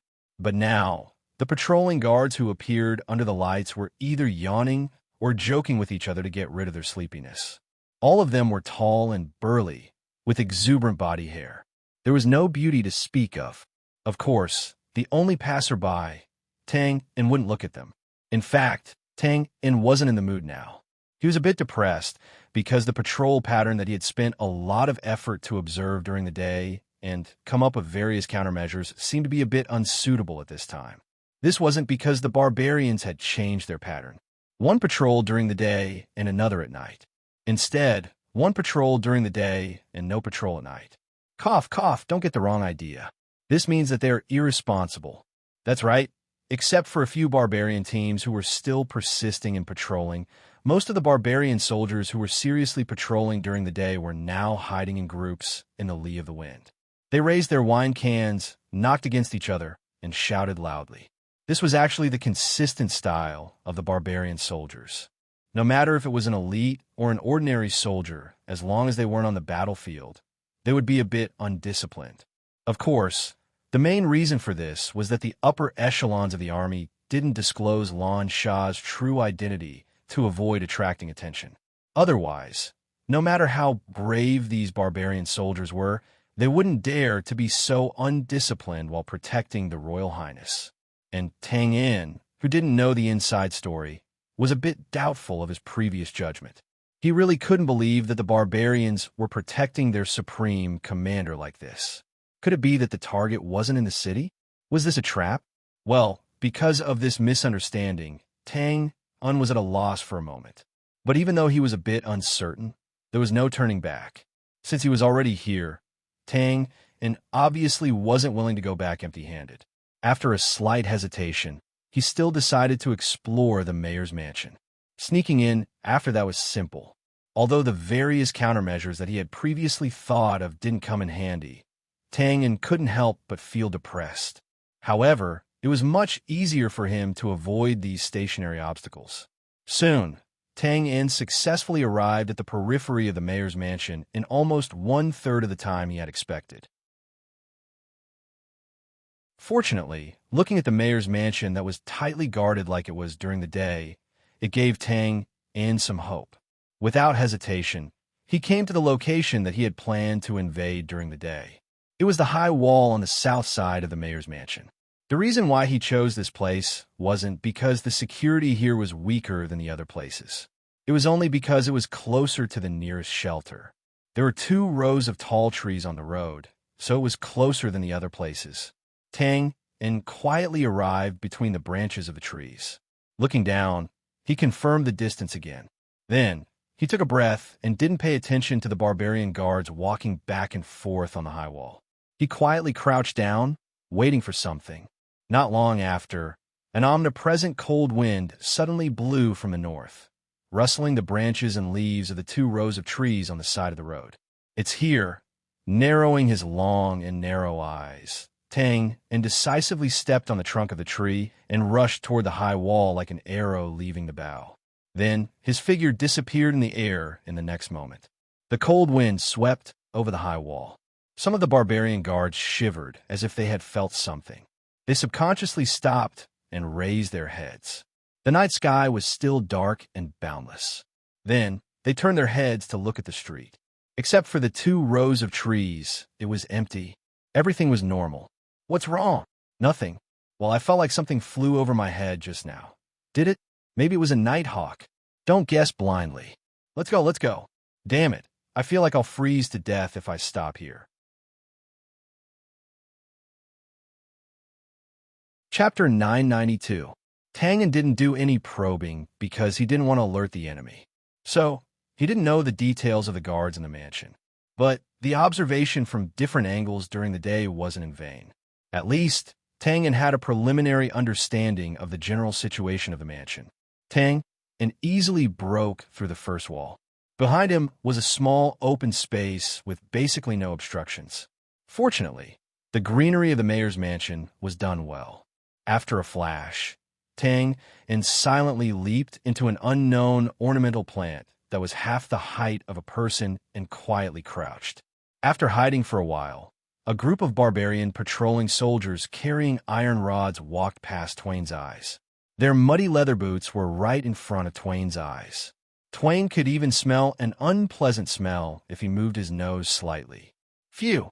Tang heaved a sigh of relief. He didn't need to stand up to observe. Once he entered, he confirmed his previous judgment. This place was definitely not simple. The city lord's mansion wasn't completely dark at night. Apart from the various buildings, even an inconspicuous garden path was lit by a bonfire, illuminating the entire area. Of course, it was late at night. So, although there were many barbarian patrolling soldiers, and they were very responsible, they didn't make any big noise. They must have received a warning. It was quiet as if it was a dead land. But this seemingly peaceful dead land was no different from a dragon's pool or a tiger's den in Tang's eyes. It was briefly mentioned before that if an expert wanted to track and lock onto a person or a certain area, he didn't need to stare at it like an ordinary person. Moreover, his vision had blind spots and was unreliable. An expert had a sharper perception than an ordinary person. As long as he released his perception, even if he closed his eyes, as long as that person or someone walked into the range of his perception, he could immediately sense it. For example, when Tang Yin and Wu Ding had a short fight in the capital of Bran, Wu Ding had used his perception to track the traitor of the secret organization. Tang Yin didn't use his perception. In other words, Tang Yin preferred to call his perception killing intent. It was also a mysterious and subtle feeling, but with the help of his aura skill, his premonition of danger was much clearer and stronger. Now, in Tang Yin's eyes, this deathly, silent city lord's mansion was a terrifying land of death that was covered by many layers of danger perception. In other words, once something abnormal happened, countless northern wilderness elites would definitely jump out of their hiding places and join forces to attack. Noticing this, Tang took a deep breath. Instead of being shocked, he was overjoyed. He wasn't afraid of danger here, but he was afraid that this place would be too peaceful, because being dull meant that there was no value in this place. Only being dangerous meant that there was something fishy going on. A moment later, after figuring out the patrolling pattern of this area, Tang moved. Like a ghost, like a shadow, he appeared and disappeared. He followed behind the patrolling barbarian soldiers who had just walked past and slowly explored the interior of the mayor's mansion. In fact, with Tang's speed, even if he ran past these barbarian soldiers, it was unlikely that the latter would react. They would just treat him as a breeze. However, to avoid alerting those layers of perception to the greatest extent, Tang still chose to restrain his breath and rely on his naked eyes to observe and judge. He found a loophole and slowly moved forward. Although it was slower this way, it was safer. The group of barbarian guards who didn't know that someone had sneaked in were still patrolling, crossing, and changing shifts according to the fixed route. It could be seen that the guards here were all elites and must have been trained. With the advantage of numbers, there were almost no blind spots. Moreover, the deeper he went into the interior, the more intensive the patrolling became. It was like a heavenly net without any gaps. With such strict security, if it was an ordinary assassin or a thief or a so-called elite assassin or thief, even if they could sneak into the mayor's mansion, they would have nowhere to hide within a few steps. The reason was that the mayor's mansion was not a noble's manor. There were gardens, pastures, statues, and so on. There were too few things that were not of practical use. On the other hand, there were too many barbarian guards here. Moreover, under the guidance of an expert, an ordinary path would be passed by at least 2 groups of patrolling soldiers in just a few minutes. There was no time for the assassin to think about what to do next. And if he took a wrong step, he could only be forced to walk toward the edge of the blade. However, Tang Yin, who was in stealth mode, did not feel any sense of urgency. Instead, he felt a sense of comfort, like a fish in water. Of course, this did not mean that Tangen was already a pervert. Well, in fact, pervert was a compliment for him. He was just used to walking around in such an environment. That feeling was like a hardcore gamer who had finally encountered a game that tested his skill level. Ordinary people could not play such a game, but he could use a godly weapon called small area perfect control and walk along the way with ease and ease while crushing everything in his path. There was a hidden sense of superiority and accomplishment, and it was very refreshing. Of course, it was not that he did not encounter any problems. In front of an arched circular door that could allow 3 people to walk side by side, Tangen stopped. There was nothing unusual about this arched door. Any family with a little bit of wealth would have one. Usually, it was the entrance and exit of a garden. At the end of the winding path, there was an arched door that was decorated with decorative patterns. It could add a bit of elegance, or it could be used as a barrier to distinguish the inner and outer residences. The servants lived outside, and the master lived inside. The difference in status would add a bit of mystery, and it would help to maintain the dignity of the master. Right now, this should be the latter situation. Outside the arched door was the office of the general administrative officials. Inside were the big shots that represented the highest authority in this town. They rested, worked, and teased their female subordinates. It was also the center of the city lord's mansion. There were torches on both sides of the arched door. The carvings on the inner wall and the bluestone floor were clearly illuminated. There was nothing unusual. More than 10 feet away from the arched door, the barbarian patrol team that Tangen had been following had safely passed through here without any problem. However, Tangen still stopped moving forward. First, he looked at the carvings on the arched door. At first glance, it looked like flowers and plants. But if he looked carefully at the branches and leaves of those flowers and plants, it looked more like a figure that was deliberately composed of independent and mysterious arcs. Then, he looked at the somewhat stiff carving marks. There was no doubt that they had been carved recently. Of course, this was not the main point. Tangen also could not see the main point. He lowered his head and looked at the bluestone floor. It was 3 feet square. The footprints were obvious. Soil could be seen in the gaps. It was obvious that the slate had been here before. From the looks of it, there weren't many problems. However, Tangen faintly felt danger. It was like a beast looking at a trap with tempting food. Tangen thought for a moment. Then, he did not try to force his way in. Instead, he flashed out of the range of the torches. Then, he arrived at the shadow of the wall. He pressed his back against the wall, as if he had blended into it. Soon, a group of barbarian guards approached from afar. They did not hesitate. They swaggered through the arched door and disappeared. Tangen narrowed his long and narrow eyes as he saw this. He looked at the bluestone floor thoughtfully. He still stood there motionless. A few minutes later, the sound of heavy footsteps was heard. Another group of patrolling guards had arrived.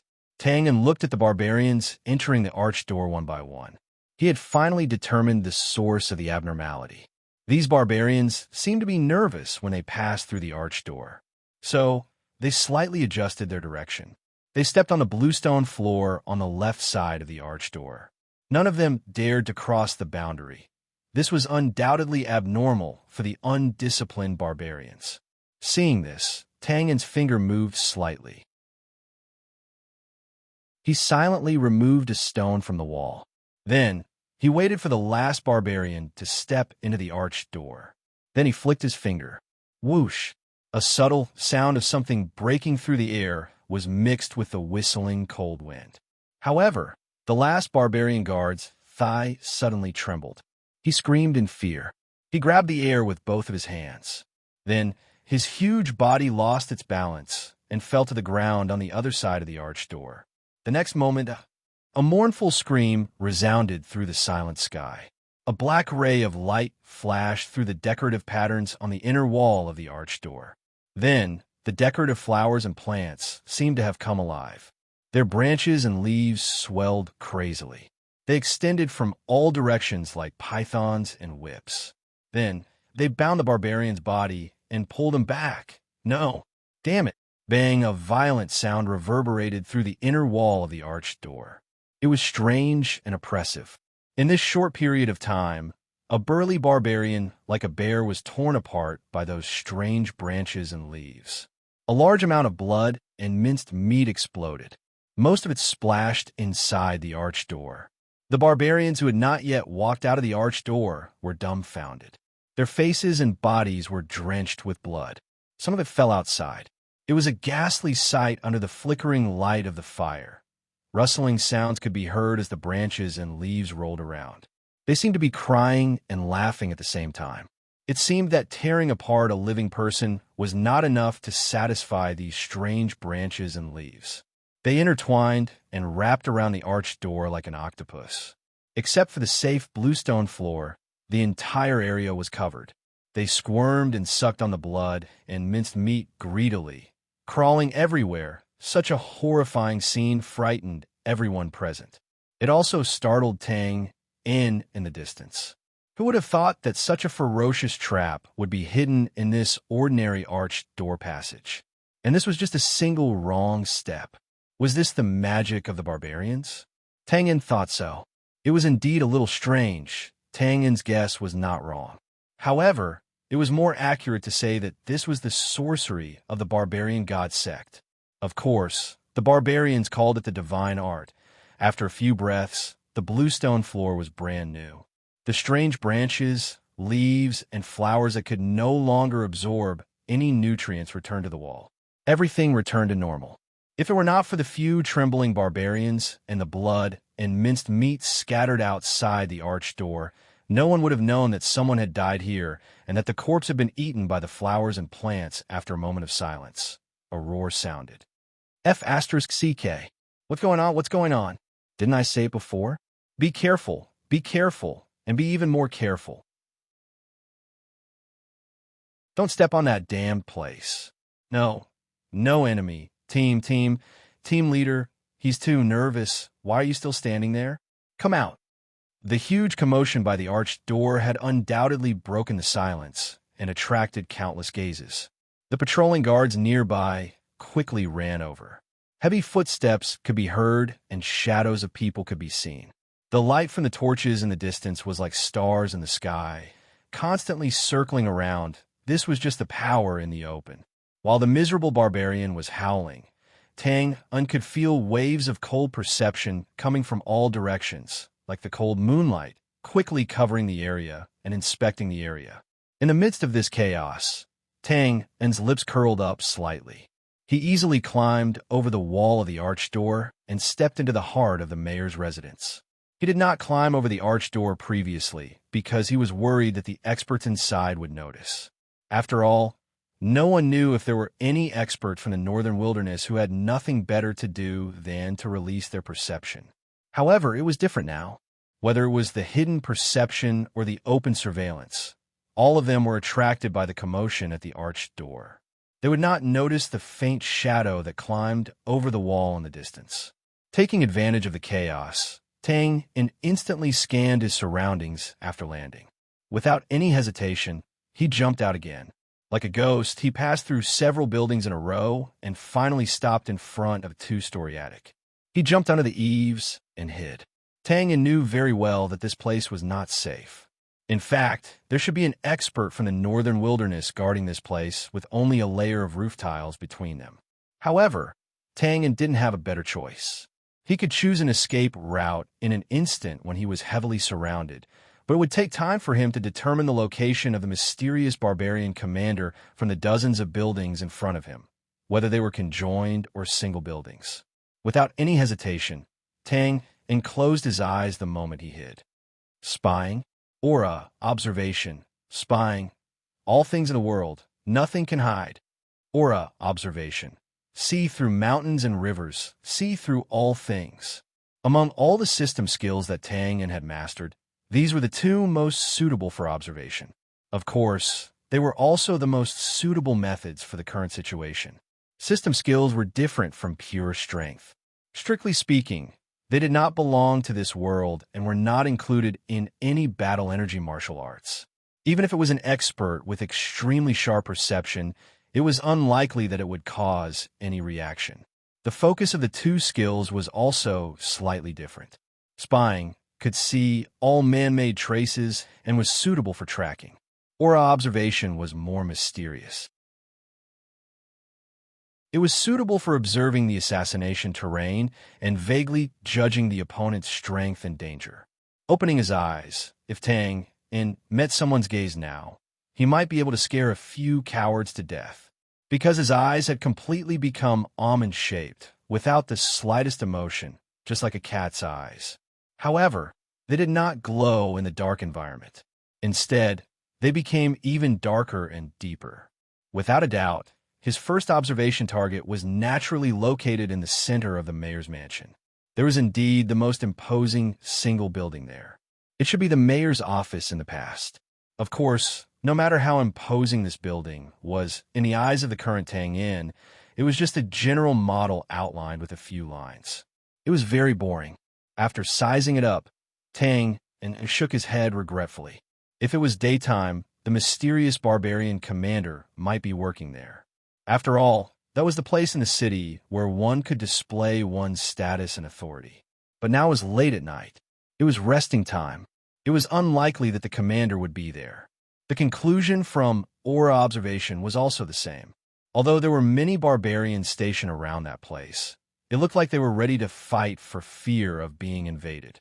But this was only for show. It could be said that it was a trap because there was no sense of danger there. In other words, there were no experts from the northern wilderness guarding that place. Of course, if the mysterious barbarian commander dared to set up an empty fort strategy and did not arrange any experts to protect him when he slept, Tang In would accept it. He shifted his gaze and slowly looked around. After looking around, Tang In couldn't help but frown slightly. The other party seemed to know that experts had the ability to sense danger.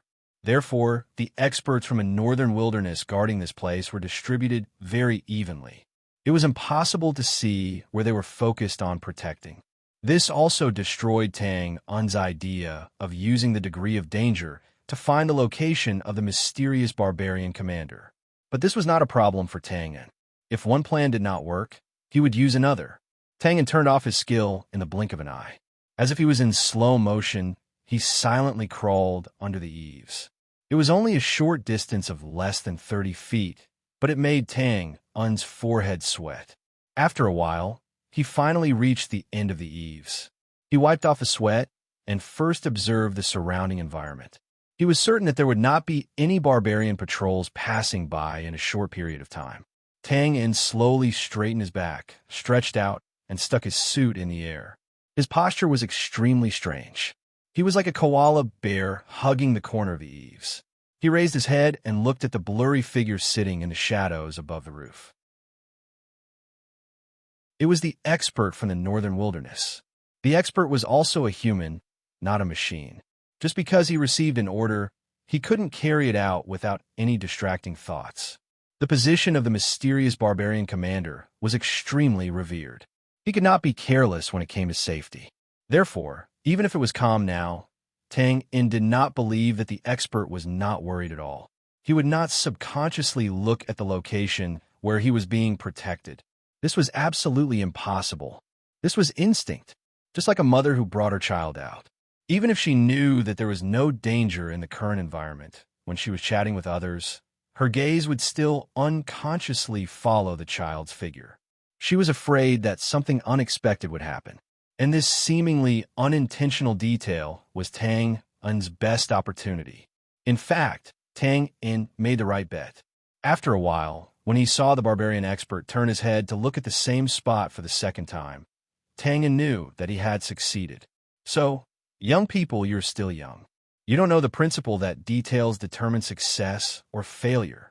A certain someone, who had gained an advantage, pretended to be obedient and shook his head regretfully. Then, he shrank back and carefully observed the direction that the expert from the northern wilderness had unconsciously looked at. With guidance, Tang In quickly determined his target. It was an ordinary-looking bungalow located in the southeast corner of the inner residence. He grinned silently. "Ha! Tremble mortals! Any deliberate concealment is false, because I'm a man with Sharingan. Well, there was no need to be surprised. When an assassin was close to succeeding in an assassination, it was inevitable that he would feel agitated and excited. It was also inevitable that he would need to divert himself. The only difference was the way he diverted himself. Some liked to spin the dagger, some checked the assassination tools like the sleeve arrow again, and some kept licking their lips. As for Tang Yin, he liked to let his imagination run wild. The more ridiculous it was, the more he would think. Generally speaking, this would not affect the assassin's next actions. For example, Tang Yin had already sneaked down the eaves. Like a rat, he sneaked toward the target.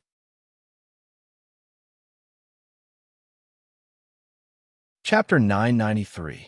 The distance from the eaves of the starting point to the bungalow in the corner of the destination was not far. It was at most 1,000 feet, which was 300 to 400 meters. It was less than a mile.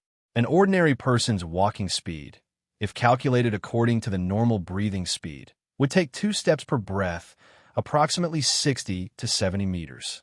Take note that this was walking. In other words, an ordinary person would only need a few minutes to stroll through this journey. Taking a step back, an infant would only need a few dozen minutes to crawl in a straight line. However, in reality, Tang Yin had spent about 2 hours since he set off. Yet, he was still on the way. Such a situation was, of course, abnormal for Tang Yin. If it was on a normal day, Tang Yin could instantly flash to the door of his destination with a Nirvana realm teleportation. However, it was a pity that in this environment that was filled with layers of perception, any trace of spatial fluctuation would not be able to escape. Therefore, for the sake of caution, Tang Yin did not use any skills, blood energy, or any other external assistance. He relied on the assassin's basic skills, such as stealth and hiding. And because of that, this speed was nothing out of the ordinary for Twain. Take what happened just now as an example.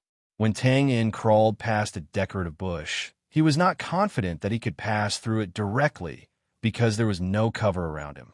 He stayed motionless beside the muddy grass and curled up for half an hour. In the end, if it was not for the fact that a small group of barbarian guards deviated from their route and moved to the side, which happened to block Tang Yin's perception line of sight, he would have continued to lie down and wait. If it was said that Tang Yin was able to walk through hundreds of flowers with ease when he was outside the arched door, not a single leaf could touch him. Now, all that was left was the painful torture of treading on thin ice, trembling in fear. The radar-like perception, the constant patrolling team, the hidden magic traps everywhere, the wind speed, breathing, crawling traces, and even the heartbeat. Everything, regardless of whether it was subjective or objective, had become an interference factor that could expose Tang Yin's figure. Every inch forward required 100,000, or even 100,000 times of caution. Every step they took was a strategic victory. He had to admit that in the current environment, even with Tang Yin's ability, if he did not have a bit of luck to help him, he would have died here. For example, an hour ago, an expert who had been quiet for too long had actually walked out of his residence and wandered around. This was undoubtedly a sudden situation, and Tang Yin was caught off guard. At that time, the man was only a few steps away from Tang Yin. The two of them were only separated by the corner of the wall of the house.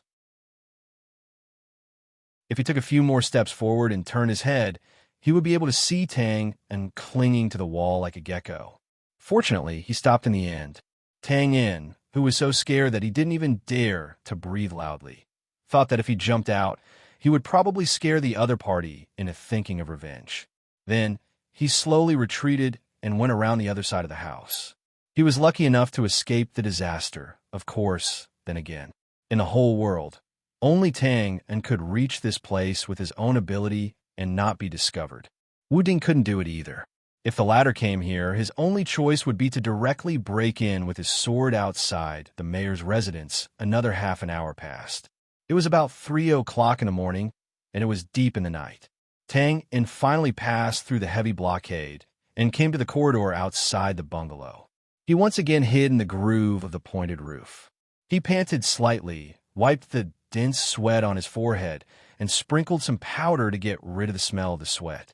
Tang was quite well prepared. Unfortunately, he did not meet a dog, and the bones in his arms were not used. He did all this in an orderly manner. At the same time, he leaned against the wall and listened to the movements in the house. Yes, it was silent. Tang dared to swear that if the mysterious barbarian commander was not inside, he would definitely draw a circle and curse him. Ahem, well, I'm imagining things again. After a short rest, Tang hooked his legs on the eaves and hung upside down in the air. He slowly lowered his body like a bat. Then, his fingers moved slightly, and a thin blade slowly slid along the gap of the wooden window. Suddenly, there was a tinkling sound of metal colliding. It was almost inaudible. Tang was stunned. Then, he did not give up and slid in the opposite direction. Similarly, there was a tinkling sound. He was furious. Damn it, you dare to fight with me? Generally speaking, the buckle of a wooden window was also made of wood, so it looked harmonious. If it was made of metal, it would inevitably be neither fish nor fowl. But the wooden window in front of him was different. It should be to guard against unfriendly guests like Tang, so it was sealed from top to bottom with an iron plate. A thin blade could not cut it all. Of course, it would not be a problem if it was covered with blood energy. But in this space that was crowded with all kinds of perception, it was undoubtedly a delusion. Previously, he had broken through a dragon's pool and a tiger's den. It was not easy to reach the destination, but he was rejected by a few iron plates. Of course, Tang was not satisfied. After thinking about it, he gritted his teeth and retracted his body. He turned his hand and put away the blade. This time, he showed his dagger. He touched the wall that was touching the eaves and decisively waved the dagger. With a poof, the solid wall was easily penetrated by the dagger like tofu. If one could see the cross-section of the wall, they would find that Tang-On's dagger was inserted precisely into the gap between the stones. It was impossible to go through the door, and he could not enter through the window. So, Tang could only dig a hole in the wall. The difference was that other people dug at the foot of the wall, but he dug at the top of the wall. The pitch-black dagger in Tang-On's hand was not the defective product that was full of holes in the past. It was also not an ordinary item. Instead, it was a weapon that Lena had specially made for him. It had a name, and it was called Arthur's Dagger. It didn't need to be supplemented with any chi, blood chi, or any other external power, and it could cut through gold and jade. So, a mere stone and brick wall was naturally not a problem. Of course, even so, Tang cut very carefully. He held the dagger in one hand and slowly moved it, trying his best not to make any noise. He held the bottom with one hand and caught the falling limestone debris. He was afraid that he would reveal any flaws and be sensed by the northern wilderness experts who were as sensitive as dogs. After a while, a stone, a brick, and another stone. Tang used his great patience to grind his way through and opened up a cave at the top of the wall. He was like a mouse digging at the foundation of a granary. He persevered and focused. At this moment, suddenly, the dagger paused and was stuck in the gap of the last stone. Then, Tang-Un's ears twitched. He pursed his lips slightly and revealed a trace of determination. He slowly moved the dagger again. Soon, some light footsteps came from the corner of the corridor. It was vague barbarian language. "Are you sure that no one came in from the arch?" "I'm sure. I want to ask myself just now." Two figures turned in from the corner and walked up the corridor. That unlucky guy's companions said that they didn't see the enemy. That guy must have been too nervous and made a mistake. "Shoo, lower your voice." When they came to the corridor, the figure walking on the inner side subconsciously looked at the house and pressed his palm, as if he was afraid of waking something up. He said in a low voice, "That's good. Tell the brothers not to be careless. Keep your spirits up. It might not be peaceful recently." "Yes, sir. Don't worry." He waved his hand in an imposing manner. With the experts and warlocks of the Divine Church overseeing the place, coupled with the warriors in the army patrolling nonstop and disciplining those brand bastards, they can only stare and can't enter. Yes, it's always good to be careful. Besides, there are also strong people on the brand side. I once saw a brand in a small valley. Nearly 10,000 tribal warriors went in to encircle and hunt him down, but they couldn't catch him even after spending a night. What happened later? Later on, he walked right into our trap and was trapped. However, he took the initiative to try and capture the king, but he failed. After we surrounded him, we couldn't do anything to him for a while. In the end, we had to set fire to the mountain to force him out. F***CK. At this time, if the two figures who were talking below raised their heads slightly and looked up at an angle of 45 degrees, they would immediately see a big rat. Tang and didn't look at them at all, nor did he hear what they were talking about. Now, he only saw the trajectory of the dagger slowly moving in his eyes. His face was expressionless, and his eyes were like wolves and eagles. By the way, sir, is the person inside? I'm just asking casually. Everyone has their own guesses. It's inconvenient for Sir not to say. As if he was apologizing, the figure outside walked half a step back and bowed slightly with his hand on his chest. The atmosphere suddenly became a little tense. When he was about to walk to the closed window, the figure inside said in an extremely serious tone, "Tell the others if anyone has any guesses, let him rot in his stomach." Well, you and I have known each other for many years, and you know my character. This matter shouldn't be asked, and you shouldn't ask, or else the consequences. His tone was a little slower, and he waved his hand as if he wanted to find a more accurate description that could completely dispel the other party's doubts and not affect their friendship. At this moment, the words stopped, and so did his feet. The figure outside saw this and stopped at the same time. The sir turned his head to look at the shoulder inside, paused, and suddenly looked up. "What's wrong, sir?" Following his gaze, the figure outside also looked up. The pointed ceiling of the corridor was pitch black, without any cover, and empty. Nothing, just some dust. "Well, let's go." The figure inside retracted his gaze, tilted his head, and thought for a while, shook his head, and turned to leave the corridor. The moment the two left, the wall near the pointed eaves of the corridor seemed to move, and a stone moved out a little and returned to its original position. Inside the room, Tang En, who was pressed against the cold wall, retracted his arm and let out a long sigh of relief. His forehead and temples were instantly covered in sweat. Fortunately, it was very safe here. The large area perception that seemed to be everywhere in the mayor's residence didn't cover this place. However, now that he thought about it, the voice of the person outside just now seemed a little familiar. Was it an illusion? Shaking his head and throwing away these distracting thoughts, Tang En landed lightly on the ground. Glancing around, the room wasn't very big. It was divided into two compartments by a half-open wall and a curtain with various kinds of crystal pendants hanging on it. As a place to rest, the space was enough. The room wasn't completely dark. There was a weak light source in the inner room, reflecting the dark blue crystal pendants on the curtain, illuminating the hall and the outer room like the sea, mysterious and elegant. After roughly observing the layout of the outer room, he determined that there was no danger. Walking silently, Tang En's nose suddenly twitched, and he smelled a faint fragrance. He couldn't help but feel a little surprised. In Tang En's impression, the barbarians who didn't care about their appearance, regardless of whether they were men or women, mostly didn't have any strange smell. Where did this faint fragrance come from? Not understanding, Tang En didn't care much about it. Perhaps it was left by the brand who lived here before. When passing by the reception table in the outer room, Tang En saw a beautifully packaged crystal wine bottle on the table. He picked it up, pulled out the cork, and sniffed it. Fruit wine? He raised his head and took a sip, licking his lips. It tastes good. Putting down the wine bottle, he silently passed through the outer room and came to the curtain. He narrowed his eyes slightly. The layout of the inner room was also simple. A bed covered with gauze, a few tables and chairs, and a few potted plants in the corner near the curtain. There were flowers and plants, and that was the general layout. As for the weak light source, it was emitted by the dark, illuminating crystal embedded in the wall above the bed.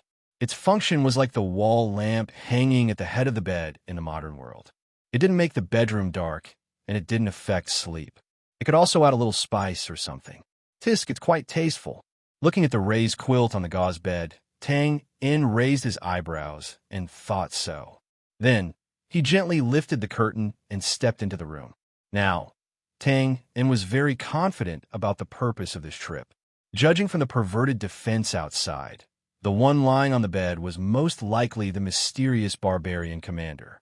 Even if it wasn't, it should be a big figure in the barbarian army. Anyway, it wasn't a loss. His fingers trembled slightly, and he flipped his hand to reveal the dagger again. Tang In silently walked towards the bed with the corners of his mouth slightly raised. Hey, it's not easy to meet you. I hope you won't disappoint me. Just as he was about to reach the bed, Tang In's footsteps suddenly stopped. He blinked his eyes and was somewhat puzzled. It wasn't that he felt danger, but with Tang In's eyesight at such a close distance, even with the gauze, he could clearly see the situation on the bed. Judging from a slightly raised quilt, it was impossible for a burly barbarian to be sleeping under it. Taking a step back, even if the barbarian's body was severely shrunk and was extremely thin, similar to the brand, what was with the slender curves? Woman? Tang In was stunned. His mind was full of absurdity. His first thought was that he had found the wrong target. Could it be that this wasn't the resting place of the mysterious barbarian commander, but the captured concubine of the brand beauty, and the barbarian commander didn't sleep here tonight? Damn, what should I do? Leave?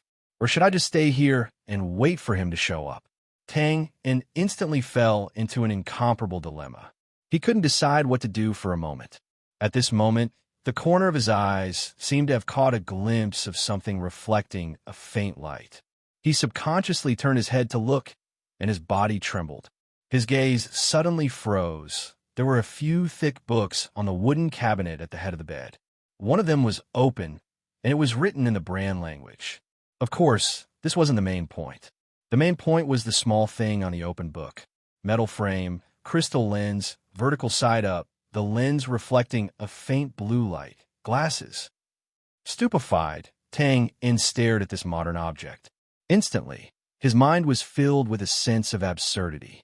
After a moment, he reluctantly came back to his senses.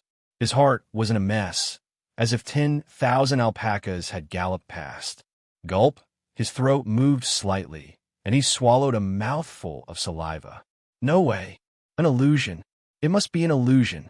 I did make a pair of glasses for her, but that doesn't mean it's her. Maybe I gave it away, or maybe she found out the method and mass-produced it in the northern wilderness. While constantly convincing himself, Tang In turned his head stiffly, stepped forward, and lifted the thin veil with trembling hands. Paused for a while. He took a deep breath and leaned over. Damn, it's really you. You seem to have the habit of covering your head when you sleep. Only your hair and half of your flawless face were exposed. But this was enough for Tang In to clearly recognize that this was not the Northern Wilderness Royal Highness Lan Shah he was familiar with. His body swayed. With one hand on the edge of the bed and the other rubbing between his eyebrows, Tang In felt that his mind was a little messy. Sort it out. I have to sort it out properly. Okay, this is not an illusion. But although the world is big, it's normal to occasionally meet a few acquaintances. As the saying goes, meeting an old friend in a foreign land is very normal, right? Right my ass. As soon as his mind returned to normal, Tang In couldn't help but laugh bitterly when he thought about the brand's precarious situation and Lan Shah's ability. He knew that his previous judgment was correct. Now, he had indeed found the person he was looking for. Tang In and Lan Shah hadn't been in contact for long, only a few months. But this was enough for him to understand the other party's heaven-defying IQ, perfect view of the big picture, and precise control of grand strategies. Why didn't he think of this? What did the information that Wu Ding had given him say? The other party was an extremely outstanding commander. Although he was in a remote corner of the battlefield, he was able to devise strategies, see the overall situation clearly, and decide victory from 1,000 miles away. With such a rare ability, why didn't he associate the mysterious barbarian commander with this girl? He was really stupid beyond redemption. Tang In patted his muddled head. He forced himself to calm down and carefully analyze. He had come to kill the mysterious barbarian commander, and he had paid a great price for this. Logically speaking, now that he had found her with great difficulty, he would naturally kill her. But now he had found Lansha, what should he do? Kill her? Well, actually, I'm not very familiar with her. Although she saved me, I also saved her. We don't owe each other anything. Moreover, she's an enemy. She also wanted to kill me. So, it's normal for me to kill her now. You're a beast, Tang Yin. Did you forget that you kissed her? Did you forget that underwater entanglement? Did you forget that she had protected you in the imperial city in the northern wilderness? The angel and the devil. The two little Tang Yin were constantly fighting and entangling in Tang Yin's mind. They were shouting at each other and fighting fiercely. It was very lively, so much so that Tang Yin didn't notice that Lansha's eyelids were rolling. The side of her nose was slightly wrinkled, and her pink tongue was licking her lips. She seemed to have realized something and was waking up. When she finally reacted, she lowered her head and looked directly into Lansha's watery eyes that were slowly opening. Pausing, Tang Yin blinked and squeezed out a smile that wasn't very good-looking. Hi.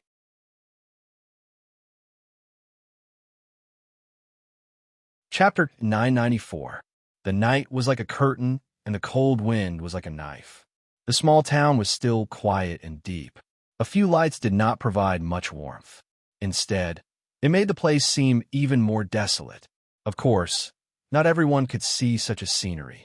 Except for the guards who were still patrolling the town and staying up all night in the mansion, most people had entered a sweet dream. There was almost no disturbance, like the crowing of chickens and barking of dogs in other towns. This was a normal situation because if there was, it would have been eaten by the barbarians in the mansion of the mansion. Sir? Sir? Oh, what's wrong? It was the two people who came from the bungalow, but now they were outside the mansion. The two separated for a short while, and then the man with a lower status came again. The sir was standing beside a tall tree not far from the gate of the mansion, with his head down and thinking about something. He looked a little absent-minded. The order to strengthen the security has been passed down. When I came here, I looked around and didn't find anything unusual. Sir, are you a little worried? Oh, there's nothing to worry about. It's just that, after a pause, the sir shook his head and smiled, as if he was mocking himself. Oh, maybe I haven't had enough rest recently, so I always think about nonsense. Do you remember the dust on my shoulder when we passed by the corridor? Look, you've forgotten about it, but I'm still thinking about it. I'm wondering if someone dug through the wall and entered the house right before we looked up. It shouldn't be. The man with a lower status was obviously stunned, and then he said, "The masters of the divine sect are watching. Even if someone could break through the layers of blockade and sneak in, digging through the wall is not a small matter. There must be some movement." Spreading out his hands, he said, "Yes, that's why I said I'm thinking about useless things, and I feel like I'm going crazy, haha." The sir could laugh at himself, but the man with a lower status certainly wouldn't be stupid enough to agree, even if he really thought so. He shook his head and said with a smile, "This shows that the sir cares about the guards, which is a good thing." You also want to make fun of me." The sir was about to say something, but he suddenly stopped, frowning and looking at the night sky in the north. There was a faint noise coming from there. They were very far away, but if they could hear the slight movements here, then the matter further away must be something big. This was undoubtedly abnormal. Nowadays, the small town was almost no different from a military camp. Moreover, a curfew had been imposed recently. Even the most undisciplined barbarians knew that they couldn't cause trouble here at this time. Taking a step back, even if they wanted to cause trouble, they shouldn't have done it in the North District. Instead, they should have done it in the South District, where the brand was held captive. I'll go take a look. The person with a lower status immediately turned around and ran out of the door. He said that he was going to take a look. Of course, there was no need for him to personally cause trouble. This was an area controlled by the military. When there was a commotion, someone would send detailed information to the command center. Sure enough, in less than 5 minutes, someone with a lower status rushed in from the gate. Something happened at the mobile barracks in a northern city district. A small team of scouts from the front line came to deliver information the day before yesterday. Because they were ambushed on their way here, they stayed here for a few days to rest and reorganize. But now, more than 10 Serpentis guards were found dead in their rooms. When? How did you find out? About 10 minutes ago. One of the dead Serpentis guards had a brother here. Tonight, it was his turn to patrol. After changing shifts, he asked his brother to go to the South District with him. He hesitated and looked up at the commander. The latter's face was ashen. Although he didn't say it clearly, the two of them were undoubtedly clear about what was going on. The South District was the place where the Brand captives were held. Not only were there Brand soldiers, but there were also Brand civilians who didn't have time or didn't want to leave for various reasons. There were also women among them. Some things that happened in the war were extremely cruel, but also extremely common. The soldiers who survived the battlefield were in a state of extreme excitement and brutality for a short period of time. They always wanted to vent their emotions in a certain way. Therefore, the problems of massacring cities and raping and looting after the war basically existed and were deeply rooted in their minds. Moreover, this was the barbarian army that was known for their madness, not the Grey Coat army. Therefore, regarding this problem, even the highest commander, Lan Shah, couldn't do anything about it. He could only continuously issue prohibitions and increase the severity of the punishment. In fact, the situation from the mouth of this person with a slightly lower status already proved that Lan Shah was indeed very strict with this area. This Serpentis guard could only find an opportunity to avoid the curfew by changing shifts on patrol. He wanted to take his brother to have some fun. He waved his hand and said in a deep voice, "Continue." Yes. Later, when the guard found the mobile barracks, he found that his brother and a few other Serpentis guards had their throats broken or their throats slit. They were all killed in their own rooms. None of them survived? No. The leader of the small scout team was still alive. According to him, another one was missing. Oh, right, the bodies of a few Serpentis guards were also found in the room of the missing person. As for the missing person himself, we don't know where he went. Missing, his face suddenly darkened. As if he knew what this person was thinking, the person with a slightly lower status explained, "Sir, don't worry. I have asked in detail." The leader of the scouts said that the missing person was just an ordinary warrior. After spending a few days together, there was no problem with his body, language, behavior, etc. He shouldn't be an assassin from a brand. No. What's wrong? First, there was a problem with the mobile barracks. Then the hidden magic at the arch was triggered.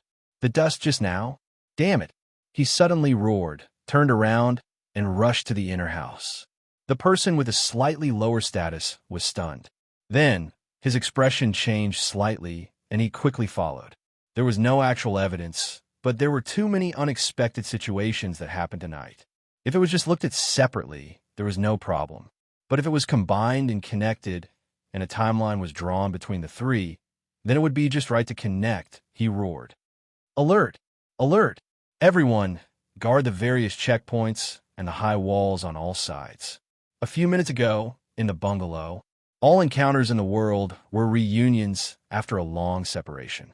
What Tang Yin wanted to say was that all reunions after a long separation in the world were retribution. He traveled across mountains and rivers, went through untold hardships, and narrowly escaped death. He thought that he could succeed in one go and hide his identity and reputation. But he didn't expect to make a mistake at the last moment. The dagger that he showed could not be swung down. So, looking at the slowly waking up and opening his watery eyes that were still drowsy and had severe myopia, what could Tang Yin say? He could only blink and squeeze out a not-so-good-looking smile. He greeted, "Hi, Yin." Lan Shah was obviously not fully awake, but when he looked up at the familiar face in front of him, he still responded subconsciously. Then, he blinked and frowned slightly, as if he was puzzled and thinking. Tang Yin saw this and thought that the other party was about to wake up and scream. He quickly raised his arm and was about to seal the other party's mouth. However, Lan Shah was the first to speak. In a familiar tone, she said, "You're here." Huh? His hand paused in midair, and then he withdrew it and touched his nose in confusion. Lansha's expression did not seem to be fake, which made Tang In even more confused. Could it be that Lansha had already expected him to come? It couldn't be, right? Even fortune-telling was not so accurate. Let me think. We haven't seen each other for a few months, right? I thought you wouldn't appear again and had already forgotten about me. Humph. Lansha wrinkled her nose and snorted coquettishly. Then she seemed a little sad, buried herself in the quilt, and said in a muffled voice, "Or I forgot about you. I thought I could forget about you and sleep well. I didn't expect it still didn't work." She moaned softly, more like muttering to herself. Tangan was stunned when he heard this, and then he understood a little. Lansha did not seem to be awake, or rather, she thought that she had not woken up yet, but was in a dream. Tang In was silent for a moment, then he sighed silently and slowly put away the dagger. If Tang In forced himself to calm down before, there was more or less a faint murderous intent in his heart. But now it was gone. How should he put it? Tang In did not think that he was a soft-hearted person. Of course, it was not indiscriminate killing of the innocent. At least, he could not do it to someone who often thought of him and even often met with his virtual self in her dreams. What did this situation mean? Insignificant feelings? Or missed after parting? Tang In was not sure, and he did not want to think about it. He knew that it was not because of deep hatred, so she often dreamed of killing. I think I still have to blame myself. I have carefully thought about why it is like this. Oh, it should be after the first time I dreamed of you. My reaction was too strong. I kept thinking that I shouldn't be like this, that I can't be like this. As a result, it made me remember you more clearly, and the number of times I dreamed of you increased. When I reacted later, I was already used to it. She pouted helplessly and shook her head gently. Her cloud-like long hair was even more messy, and she seemed to have given up easily. Well, that's it then. If you can't do it, then so be it. Anyway, it's not the first time. Pause for a while.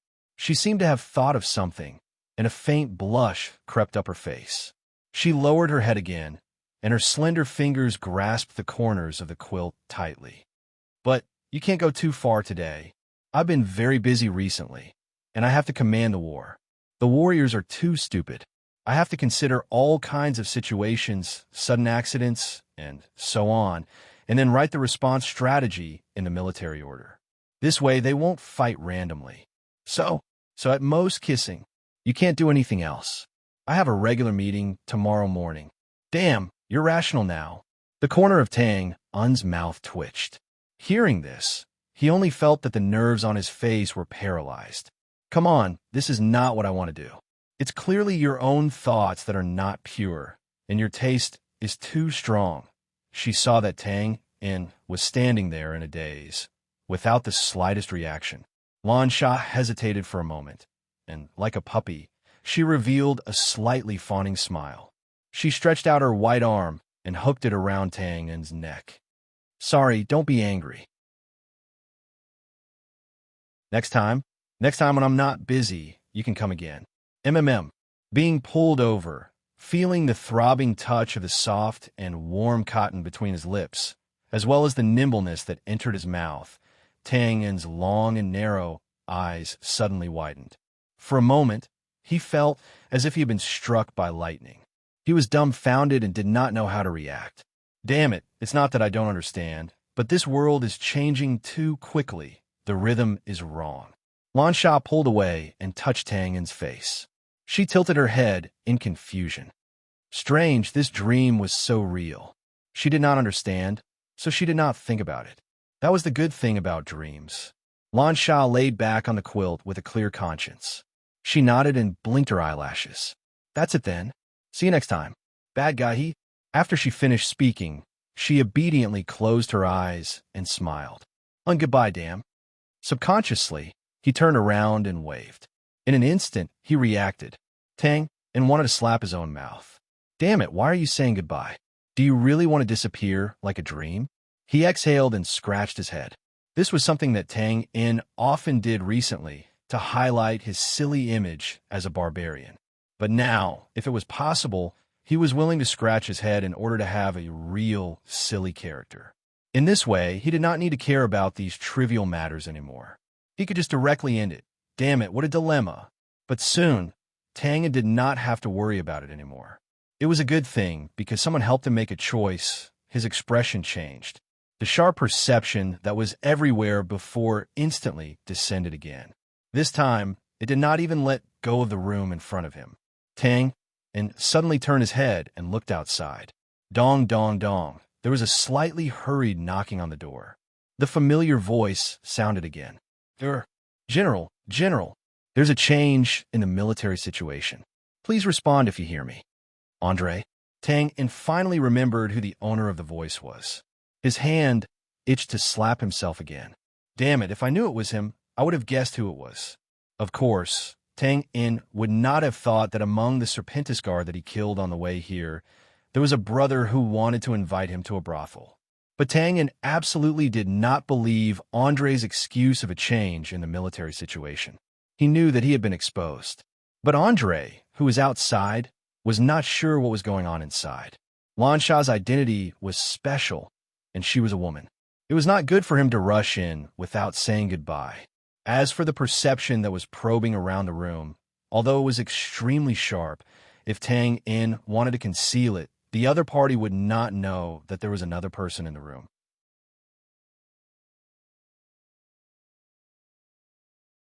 Looking at more than 10 guards lying on the ground moaning and directly losing the ability to fight, Andre, who was directly hit, was at a loss. He lowered his head and subconsciously touched his chest. Not only was there no injury at all, even his breastplate was not damaged. Well, now is not the time to pay attention to this. Suddenly, he looked up and saw a familiar face and figure appear behind the door curtain, looking at him. The standard barbaric language of an emperor. Long time no see, Andre. But I have to talk about you first. Don't you know that there is a difference between men and women? Don't you know that it is improper to look at something indecent? You just brought people in like this, and you want to take responsibility for what you see? I think you've completely lost your mind. Perhaps it was because of Lansha's words and actions in his dream just now, but Tangan's consciousness of a good man should protect a woman was instantly awakened in him.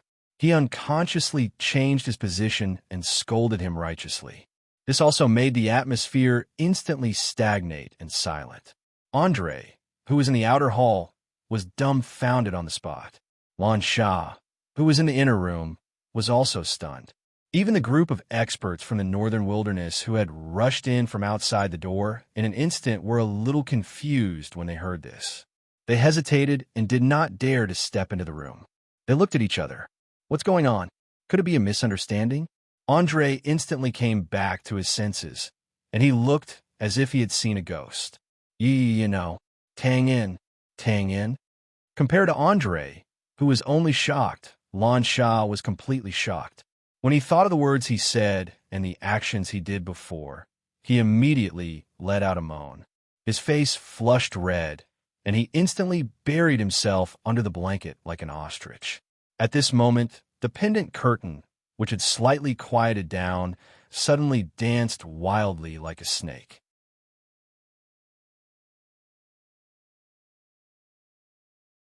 Chapter 995. When he had no choice but to accept this assassination mission, Tang In knew that this was a near-death experience. Therefore, in a sense, the message he had asked the Gray Space members to deliver to Josiah and the others could be considered as his last words. This was not an exaggeration.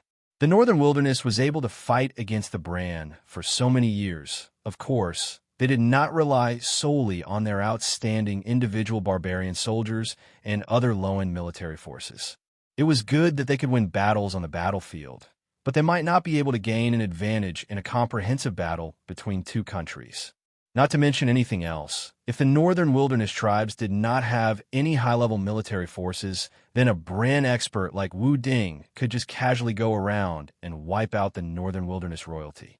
The effect of this was definitely greater than taking down 10 cities on the battlefield.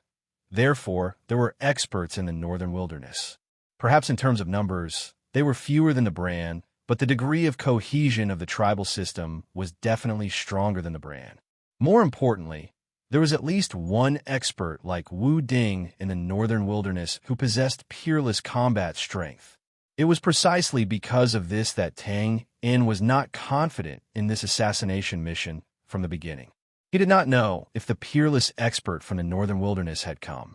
But what was unexpected was that although Tang Un's assassination mission was full of twists and turns, it was all within a controllable range. In other words, it was a smooth journey. Tang In did not know what had happened. At least in his opinion, with Lan Sha, the Royal Highness here, even if the peerless expert from the northern wilderness did not come, a few low-level, high-level military forces would be sent. And with the other party here, it would be very, very difficult, almost impossible for Tang Un to come to this room and stay for such a long time without being discovered, of course. This was a story for another day. Tang Un didn't need to figure out the trick. The point was that he appeared in this room and was only a few feet away from Lan Sha. At such a distance, Tang In had absolute confidence in himself. Even if Wu Ding, the continent's #1 expert, came, he still had the confidence to place his dagger on Lan Sha's neck before he was killed. In other words, he was in an invincible position. However, voila, at the moment when the pendant door curtain suddenly danced like a snake, the alarm in his heart suddenly rang loudly. In an instant, Tang In's confidence was swept away. His expression changed drastically. He subconsciously looked to the east, turned around, and used Permitha teleportation. There was a bed, there was a woman, and the woman was still on the bed. As such, the meaning of a man running away was self-evident. However, at this time, Tang In was not in the mood to do so. He ran to save himself by holding Lan Sha hostage. It was also at this moment that suddenly, it was like a thunderclap, as if it was in the sky and in front of his eyes. The pendant door curtain that danced wildly suddenly collapsed, and a number of crystal fragments splashed out in blue light. The house and the ground trembled at the same time. Immediately, before the cold humph ended, Andre and the others who were still lying on the ground in the outer hall felt a sudden stuffiness in their chests, as if they were hit by a galloping carriage head-on. They spat out a large mouthful of blood. Andre was still fine. He wasn't injured before, and now he was at most seriously injured. However, the more than 10 guards who were already seriously injured were miserable. After they spat out a mouthful of blood, they collapsed to the ground. For a moment, they could only breathe in but not out. Basically, they were done for, and this was just being swept by the aftershock. In the inner room, under the mountain-like pressure that seemed to be able to shake the space, Tang In was instantly forcefully pulled out from the Permitha teleportation.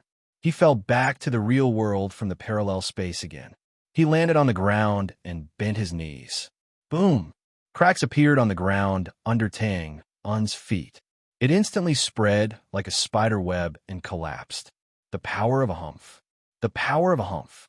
An expert, an absolute expert. No, it was a peerless powerhouse. Roar. His sleeves rolled up violently, and he let out a muffled roar. He bent down and straightened his body again. His expression was slightly ferocious and distorted. Tang In knew that he had been careless, or more accurately, he had underestimated the terrifying strength of a peerless powerhouse like Wu Ding. However, this didn't mean that he had lost. His opponent was obviously still far away. Now, he only had a rough perception. Otherwise, he wouldn't have been unable to accurately lock onto the target. The power from the void even implicated Andre and the others. Therefore, he still had a chance. In the roar, the bloody dagger slashed vertically in front of him. It was only one slash, but it seemed to have cut through the shackles of space and cut through the mountain-like pressure. Then his body twisted strangely and squeezed through the gap of the slash. His direction didn't change. He was still at Lan Sha's bedside. A faint sound of surprise came from the void. It was much clearer. Obviously, his opponent was approaching quickly. Then, the emotionless cold voice came again. "How dare you? Die." As soon as the word die fell, the night wind suddenly swept in from above. The roof of the inner room was completely crushed into dust and silence. Then, a huge power like a tsunami pressed down with a loud bang.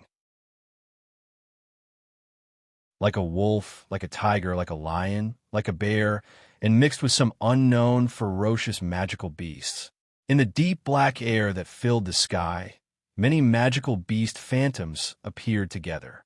They bared their fangs and brandished their claws, roaring in all kinds of forms. It was simply too much for the eyes to take in.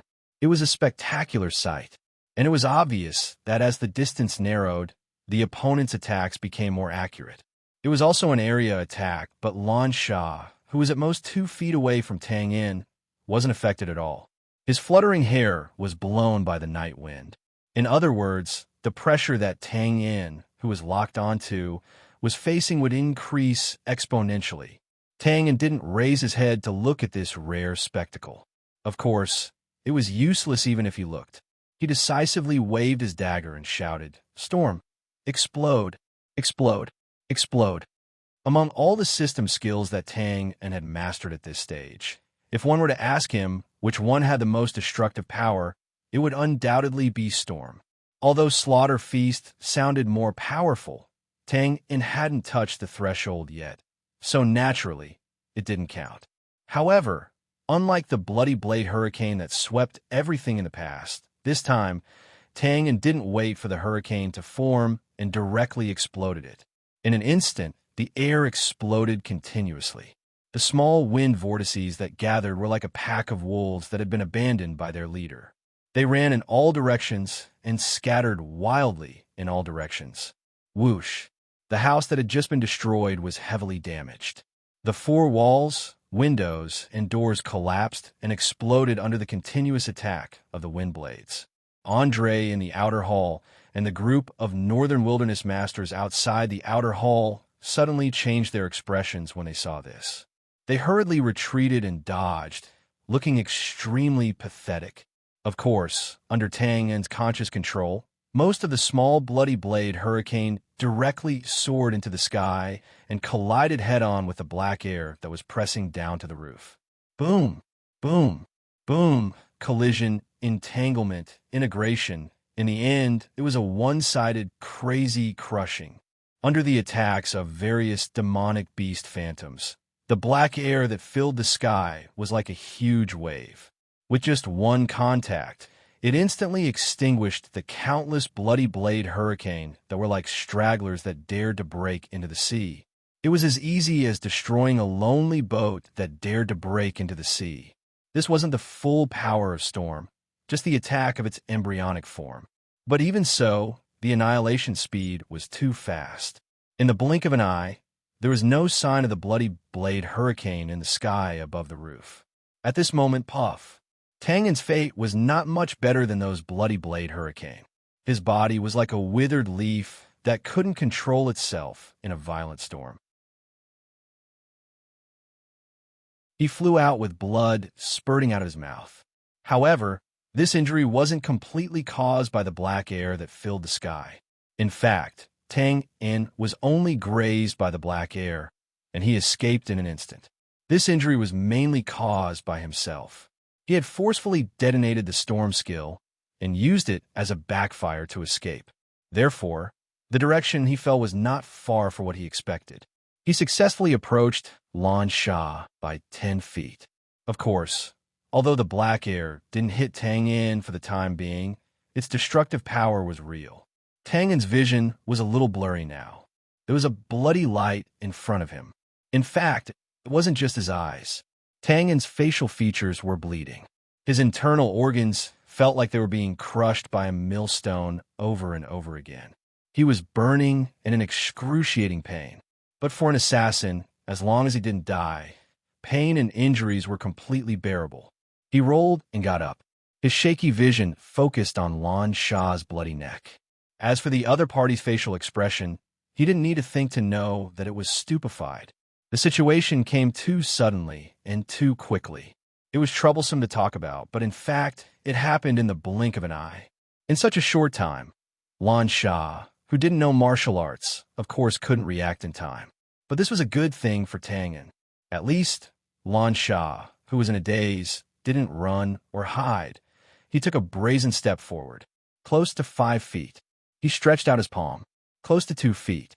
He flipped his hand and revealed a dagger. It was about 1 foot. The distance of 10 feet was instantly shortened by Tang En. Now, he only needed to lean forward, and he could put the dagger on Lan Shah's bloody neck. But just as Tang En leaned forward with all his strength, the cold voice with a little disdain sounded again. This time, it was as if it was right next to his ear. Struggle on the brink of death. In an instant, a huge power that could almost flatten a 10,000 feet tall mountain was cast straight down. It was like the wrath of the heavens that couldn't be resisted and couldn't be resisted. Tang En gritted his teeth. His face was hideous and twisted. His outstretched arm was trembling. It trembled slightly up and down, left and right. It was as if there was a mountain on his not-so-broad arm. It was a real mountain. It was a mountain. Finally, before Tang En's arm was completely broken, his 5-fingered palm couldn't support it anymore. The pitch-black dagger fell to the ground with a crisp sound. At this time, Tang En's palm was less than 1 foot away from Lan Shah's neck, which was the distance of the dagger. But now the dagger was gone. It was so close, yet worlds apart. There was no doubt that without the dagger, Tang En would lose. It could be foreseen that Tang En could only rush forward again and close the distance. He believed that it wouldn't take more than a second. But it was at this second that the black gas behind him, which was also close at hand, could drown him dozens of times. Lan Shah finally reacted from the drastic change. Because she was facing Tang En face to face, she saw Tang En, whose face was covered in blood and looked like a ferocious ghost. She also saw the domineering black aura coming from behind him like a tide. Time seemed to have frozen at this moment. Quietly, the gravel and wood shavings floated in the air like stars, surrounding Lan Shah, who had her eyes closed and her head lowered. Tang En, whose facial features were oozing blood and whose eyes were clear, and the many disgusting black gas of the demonic beast's shadows. Also, there was a faint figure above the roof, immediately in the next moment. Whoosh! The moment the black gas of the demonic beast was about to touch Tang En's back, it suddenly turned into nothingness and swept past. Tang En's messy night clothes and Lan Shah's long hair suddenly made a cold sound and flew in all directions. It was as if they were standing in the center of a storm. No matter how devastating the surroundings were, Tang En and Lan Shah were as steady as before. The situation was reversed in an instant.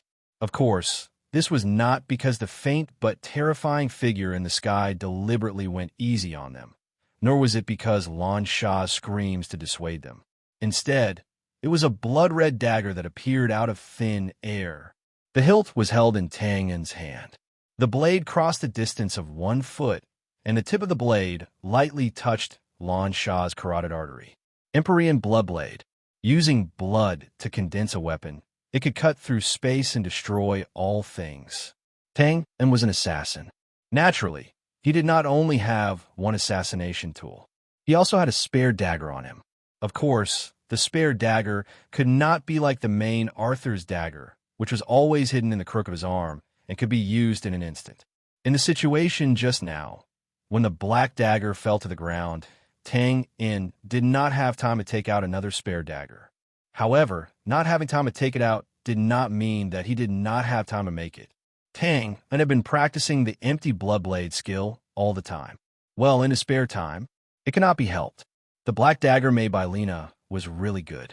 Tang En also used it very well. Therefore, the space for this skill to be used was limited. The last time it shone brilliantly, it seemed to be in the northern wilderness, in the confrontation with Yema between the cliffs. At that time, Lan Shah was also there. However, it was a bit ironic that Tang En used this skill to save Lan Shah's life. This time, he used it on Lan Shah's neck to threaten the peerless powerhouse in the sky and save his own life. The fact was that when a dagger suddenly appeared in Tang En's hand and was placed on Lan Shah's carotid artery, all the black gas and huge power disappeared in an instant. In the end, he, Tang En, was the winner of this extremely short yet abnormally exciting battle. Soon, the wind calmed down and the dust settled. Around the ruins of the original bungalow, figures with strong auras blocked off all directions and were ready to fight. These were the Northern Wilderness powerhouses who had released layers of perception to investigate in the mayor's mansion. At this time, their expressions were ashamed, resentful, and fearful. They were ashamed because this assassin had broken in right under their noses. This naturally made them feel ashamed. Resentment was even easier to understand. If looks could kill, Tang and would have been riddled with holes. However, because of that demonic blood-red dagger, they could only stare at it and did not dare to take a step forward in fear. Further away, there were countless swaying torches and many figures. Those were the patrolling guards of the mayor's mansion. Because they were quite far away, they could not see clearly what was happening here. However, they vaguely knew that a brand assassin had broken in and were very puzzled. With such an iron formation and the slowly descending figure in the air, a three-dimensional shackle was officially formed. And in the middle of the encirclement was Tang Yin, who was casually wiping off the bloodstains, and Lan Sha, who was half lying in a daze. Oh, and there was also a large bed made of gauze. Everyone turn around. If you dare to take another look, I'll dig out your dog eyes. The voice was not loud, but it was unusually cold and piercingly cold. It made people who heard it feel a chill in their hearts. In an instant, the patrolling barbarian soldiers and the surrounding powerhouses all turned around subconsciously. Of course, this was not because they were scared. It was hard to say about the simple-minded barbarian soldiers outside. But these powerhouses all remembered the supreme identity of this figure and immediately kept quiet out of fear and obeyed the order obediently. Tang Yin also remembered. In fact, when he saw the black gas that contained the phantoms of various demonic beasts, he had already guessed who the intruder was. As mentioned before, the cultivation method of the warriors in the Northern Wilderness was different from the brand's battle energy system. They used the power of demonic beasts as their own.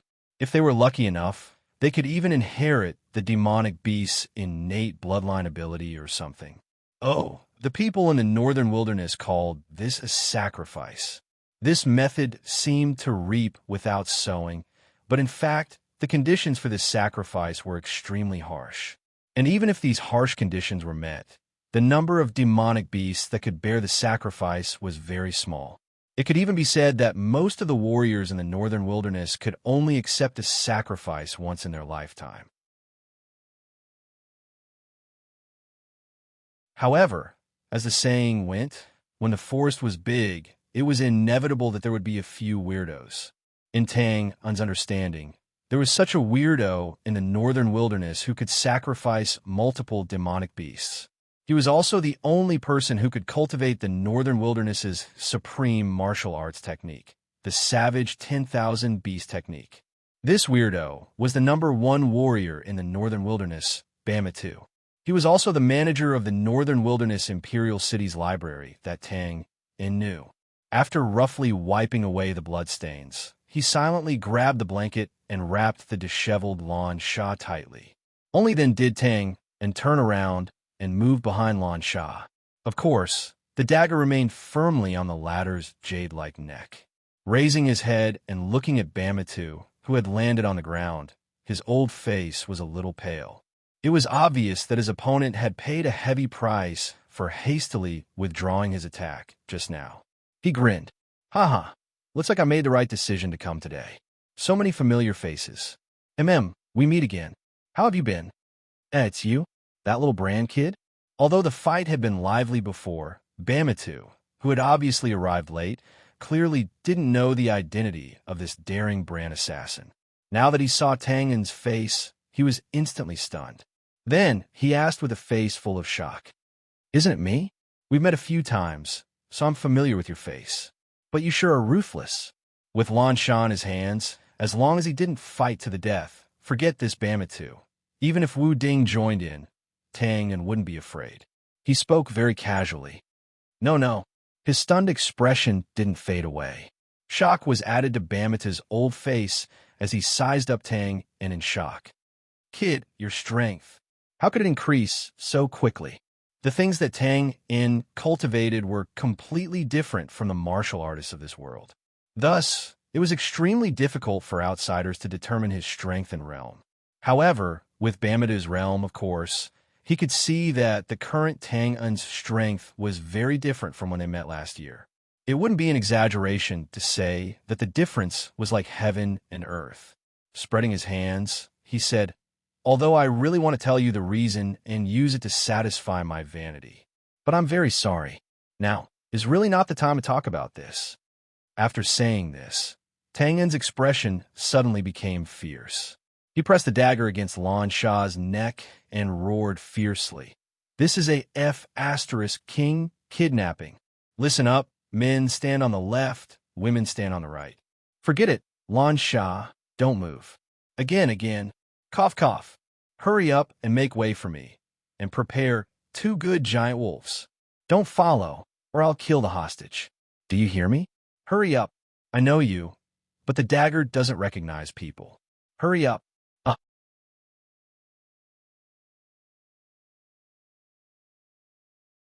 Chapter 996. Tang Un was right. Now wasn't the time for idle chatter. As the commotion in the small city became more and more intense, the eastern horizon also began to quietly glow a little. Of course, most of it was still dark. These glimmers of light only diluted the twilight from darkness to a faint gloom. Eastern District, Noble Manor. That's strange. Did something happen? Standing in front of the attic window, Yuan Fong couldn't help but frown as he gazed at the bustling commotion in the direction of the mayor's mansion. He subconsciously turned his head to look at the small table behind him. The dishes were ordinary and went well with the wine. More importantly, there were 3 wine glasses on the table, but there were only 2 people in the room. Glancing at Tiu, who was unconsciously kneading his fist with a strange and excited expression, Yuan Fong asked again, "Tiu, you have to tell me, who is that Elder Ba? To be able to disappear in front of our eyes, his strength is not low." He became serious and vigilant as he spoke, but it was mostly due to concern. Yuan Fong was indeed a bit confused. Although he had drunk a few drinks with the white-haired old man, he didn't know the other party's true identity. Of course, he didn't intend to ask in detail. When Tiu found him, he only asked him to accompany an old man in the tribe for drinks. At first, Yuan Fong only thought that Tiu wanted to build a relationship, so he didn't refuse. But when he saw the white-haired guest, Yuan Fong filtered through all the important figures in the tribe in his mind, but couldn't match him. In the end, he just thought that this was really an old man in the imperial family who was relatively close to Tiu, so he drank with him. Of course, he would also intentionally or unintentionally probe and listen to the conversation between Tiu and the old man to analyze the situation. But he didn't get much information. He only knew that Tiu called the other party Elder Ba, and that the other party was very familiar with the matters and people of the imperial family. This also confirmed the identity of the old man in the imperial family. Other than that, there wasn't much other information that he knew, and it wasn't very meaningful. For example, this Elder Ba really loved to drink. Every day, he would arrive on time at night and leave in the morning. When they arrived, they started drinking. Their alcohol tolerance was good, but their alcohol tolerance was average. She was a little rude when she was tipsy, and she did not care about Prince Tiu's identity, so she made a big fuss. In short, he was just an ordinary old man from the royal family. But just a moment ago, when this Elder Ba's expression suddenly changed and he threw down the wine cup, Tiu knew that he'd completely misjudged Elder Ba. That kind of pressure that was unconsciously released, yet almost materialized like a mountain, almost caused him to directly lie down under the table. After that, before he could recover from his shock, the pressure vanished along with Elder Ba. This unfathomable strength made Yuan Fong break out in a cold sweat.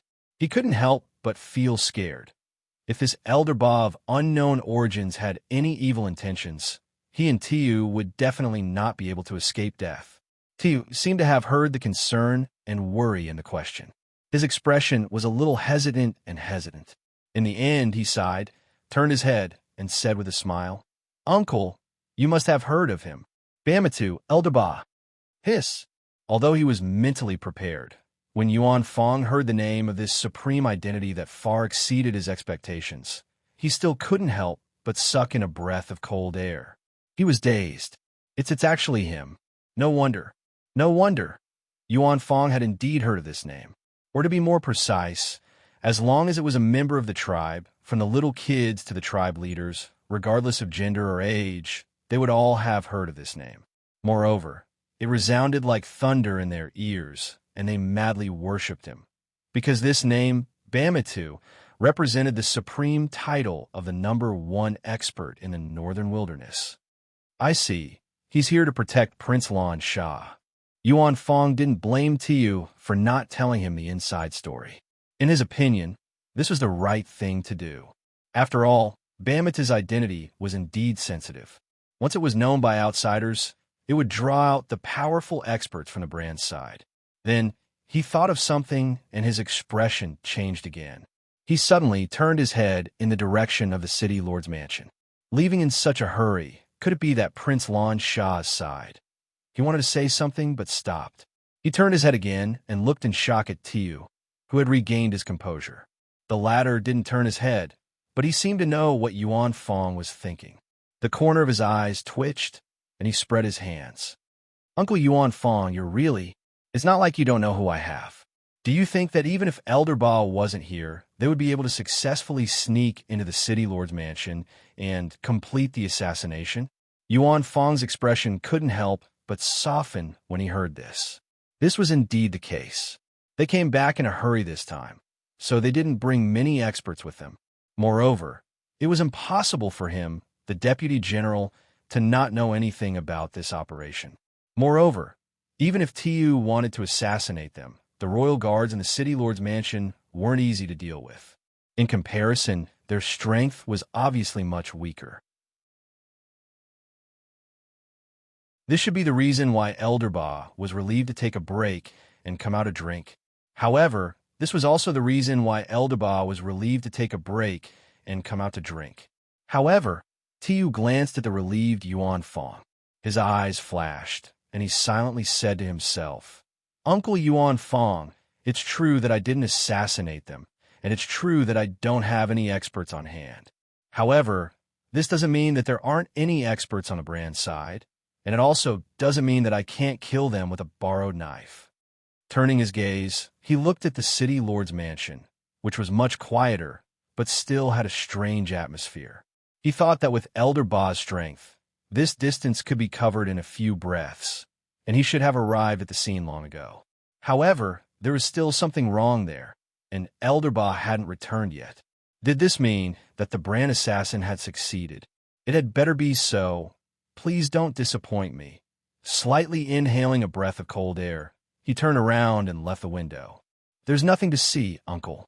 Don't worry, with Elder Ba here, that brand assassin won't be able to successfully hurt my smart sister. Pause for a while. Looking at Yuan Fong, who turned around, Tiu chuckled and raised his wine glass. Now we just have to wait for the good news. Why don't we have a drink first? Uncle, here's to you. To some extent, Tiu's guess was right.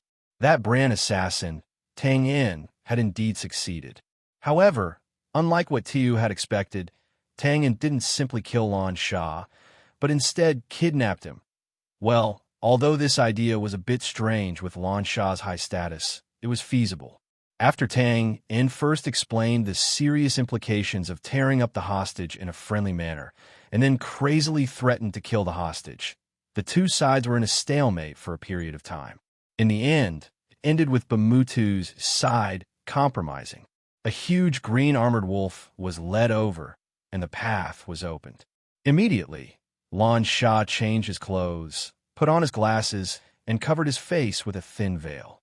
Then, the two of them sat on the back of the huge wolf and slowly walked through the dense crowd of barbarian soldiers. Of course, these ordinary barbarian soldiers didn't know Lan Sha's true identity.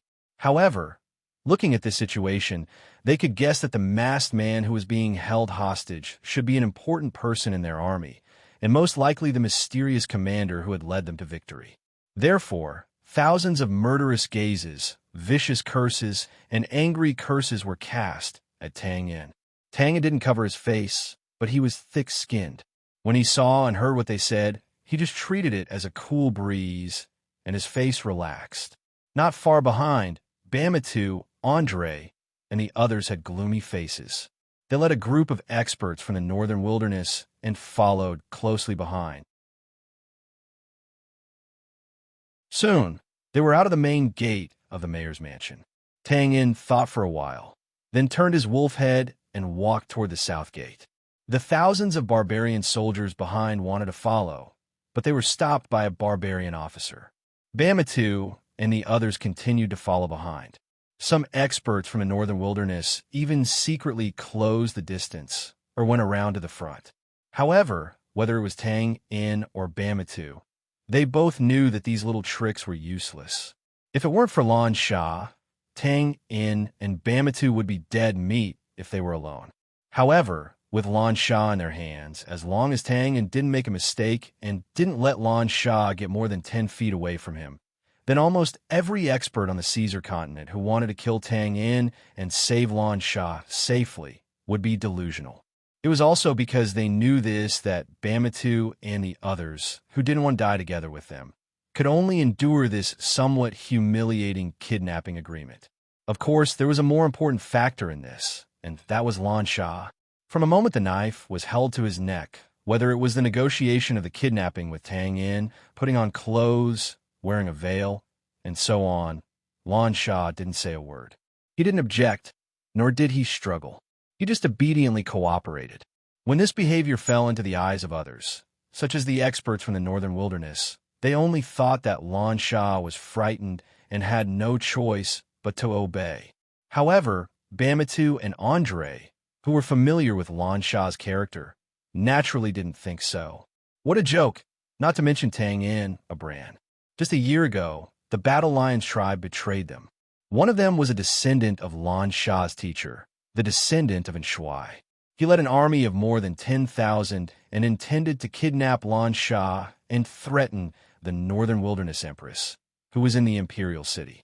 At that time, Lan Sha's choice was to jump off the cliff without hesitation. Of course, he was saved by Tang Yin in the end. From this point alone, it could be seen that Lan Sha had a strong heart under his weak appearance. So, how could he obediently cooperate with Tang Yin, a brand, to kidnap him? Of course, it wasn't that Bamitu, Andre, and the others hoped that Lan Sha would take a suicidal action. It was just that the scene in front of them was too strange. It seemed like he was deliberately being kidnapped. Or did His Highness Lan Sha already have an escape plan in mind? Thinking of Lan Sha's cleverness and resourcefulness, even Bamitu couldn't figure it out for a while. In the end, he decided to follow and observe first. On the other hand, Andre seemed to have realized something. He looked suspiciously at Lan Sha, who was sitting calmly on the wolf's back, and felt that something was wrong then. The crowd didn't see Lan Sha's ingenious escape plan. Instead, they saw another round of ridicule from Tang Yin. "You over there, stop looking. Isn't it cold for you to climb on the roof in the middle of the night? I'm scared just looking at you. Hurry up and come down. By the way, call the one hiding behind the signboard on the left away too. Haha, this one is hiding more artistically. Come on, you're not a statue. Why are you standing there? The one underground in front, I don't know which tribe you're from. Are you a mouse? Or a snake? But if you don't come out, I'll really step on you." There were all kinds of ridicule and humiliation. It must be said that the masters who still wanted to rescue at this moment were undoubtedly skilled. At least, they were very confident in their hiding skills.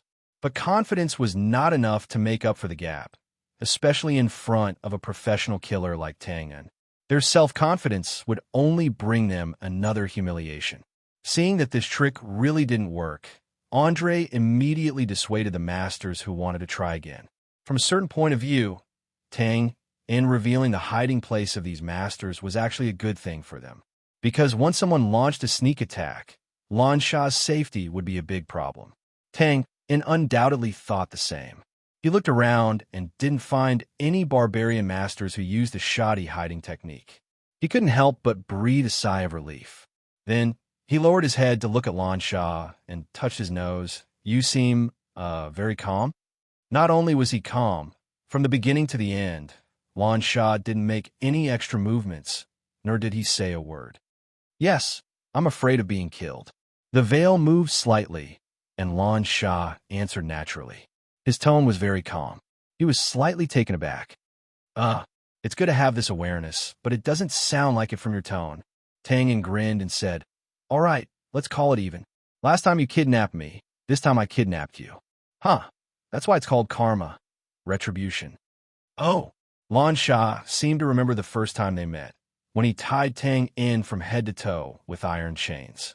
He couldn't help but chuckle, and then complained, at least I didn't kidnap you directly on the bed when you were sleeping.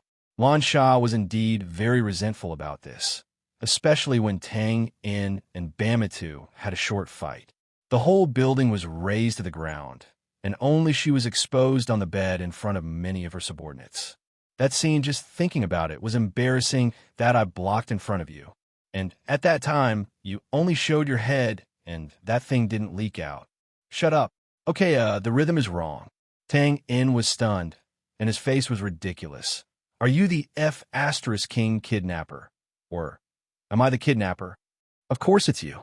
After saying this casually, Lan Shah turned his head to look at Tang In, and his eyes were bright.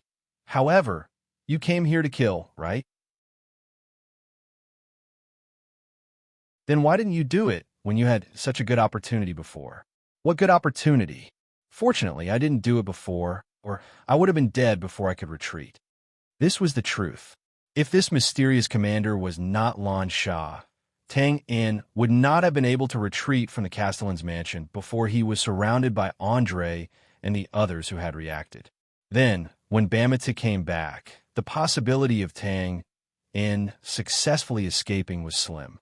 However, Lan Shah's eyes were even brighter. You're changing the subject. I know the style of an assassin. Not to mention that there was no danger at that time. There was. Under the premise that there was a chance to successfully assassinate the target, an assassin would not give up easily. Unconsciously avoiding his gaze, Tang In looked up at the sky, and the barbarian's passive skill was instantly triggered. He scratched his head and smiled foolishly. Is that so? The moonlight tonight is so bright. The weather has been normal recently, so there shouldn't be moonlight for the next few days. Oh, then I was wrong. The starry sky tonight is very bright. It seems that you were wrong again. The reason is the same as above. Phew. Are you sure you want to force me to use my ultimate skill? Taking a deep breath, Tang In looked at Lan Shah with his arms crossed, and his expression was extremely serious. I realize that in such a night, the beautiful you is the bright moonlight, the bright starry sky. Lan Shah couldn't hold it in anymore, and he covered his mouth and chuckled. Tang In was also laughing. Women, don't you know that I live my life by relying on my reaction? The people behind them were all elites, and their five senses were naturally much more sensitive than ordinary people's, so they naturally heard these shameless words. The elites in the northern wilderness were fine. Although their expressions were strange, they didn't think too much about it for a while. After all, they didn't know that Tang In had been to the northern wilderness before, and Lan Shah had never left the northern wilderness tribes in his life, so it was obvious that there was no intersection between the two. Therefore, some paranoid experts would even subconsciously analyze this non-mainstream exchange of words to see if there was any hidden meaning behind it. However, Bamitu and Andre naturally didn't think so. Looking at the extremely harmonious atmosphere in front of them and Lan Shah, who couldn't stop laughing, their faces couldn't help but twitch. He finally understood. How was this an escape plan? It was clearly a walk in the wild. The truth was more or less the same. Tang In and Lan Shah rode on the same horse, and they talked and laughed as if there was no one else around. Bamitu and the others followed behind them from a distance, like a group of servants who served young masters and young mistresses on a trip. Soon, they arrived at the southern gate, looking at the countless barbarian soldiers who sealed the gate and were ready for battle. Tang In turned his head and looked at Bamitu without saying anything. Right now, the person with the highest status in the field was naturally Lan Shah, but Lan Shah obviously didn't want to make a decision now, and he looked like he didn't want to get involved. Although Tang In didn't know Lan Shah's specific thoughts, he was happy to see it this way, and he naturally looked at Bamitu, who was also the number one person in the field. The latter's face was gloomy, and he said coldly, "You're not thinking of leaving just like that, are you? What else can I do?" Tang In shrugged casually. "I don't have a choice, do I?" Bamitu shook his head and said firmly, I definitely won't let you take her to Bran. Who would want to die if they could live? At least Tang didn't want to. However, it was very difficult for him to use Lan Sha as a threat to return to Bran alive. Because Lan Sha's identity was too sensitive, if he fell into Bran's hands, the consequences would be unimaginable. Tang In was silent. Bamitu narrowed his eyes and said again, "Leave her behind, and you can leave safely." "That's what I said." His words were indifferent, but no one in the field doubted the weight of the promise made by the strongest person in the northern wilderness. After thinking for a while, Tang In still shook his head. "I'm sorry, Elder Ba. Other than myself, I don't trust anyone else." He paused and looked at Bamitu, whose expression suddenly turned gloomy. He waved his hand and said again, "Although I don't know where to take her now, I can guarantee that I won't hand her over to Bran or anyone else. If anyone comes to snatch her away, I'll be safe and she'll be safe. If I die, I'll die before her. That's what I said." As soon as he finished speaking, he put away his dagger and took out a small sleeve arrow from his chest pocket. He bent his arm and circled behind him. The tip of the arrow was pointed at his back. Although the sleeve arrow was small, at such a close distance, once it was fired, it would not have a problem piercing through the hearts of two people. This was to let Bamitu make a choice. If he allowed them to leave, everything would be fine. If he did not allow them to die together. As for why he had to circle behind him and point at his back, it was because of the promise just now. If anyone wanted to snatch her away, he would die before her. It was that simple. You're tuning in to the Warrior Lore YouTube channel. Don't forget to subscribe and join us on this journey to catch the most captivating stories.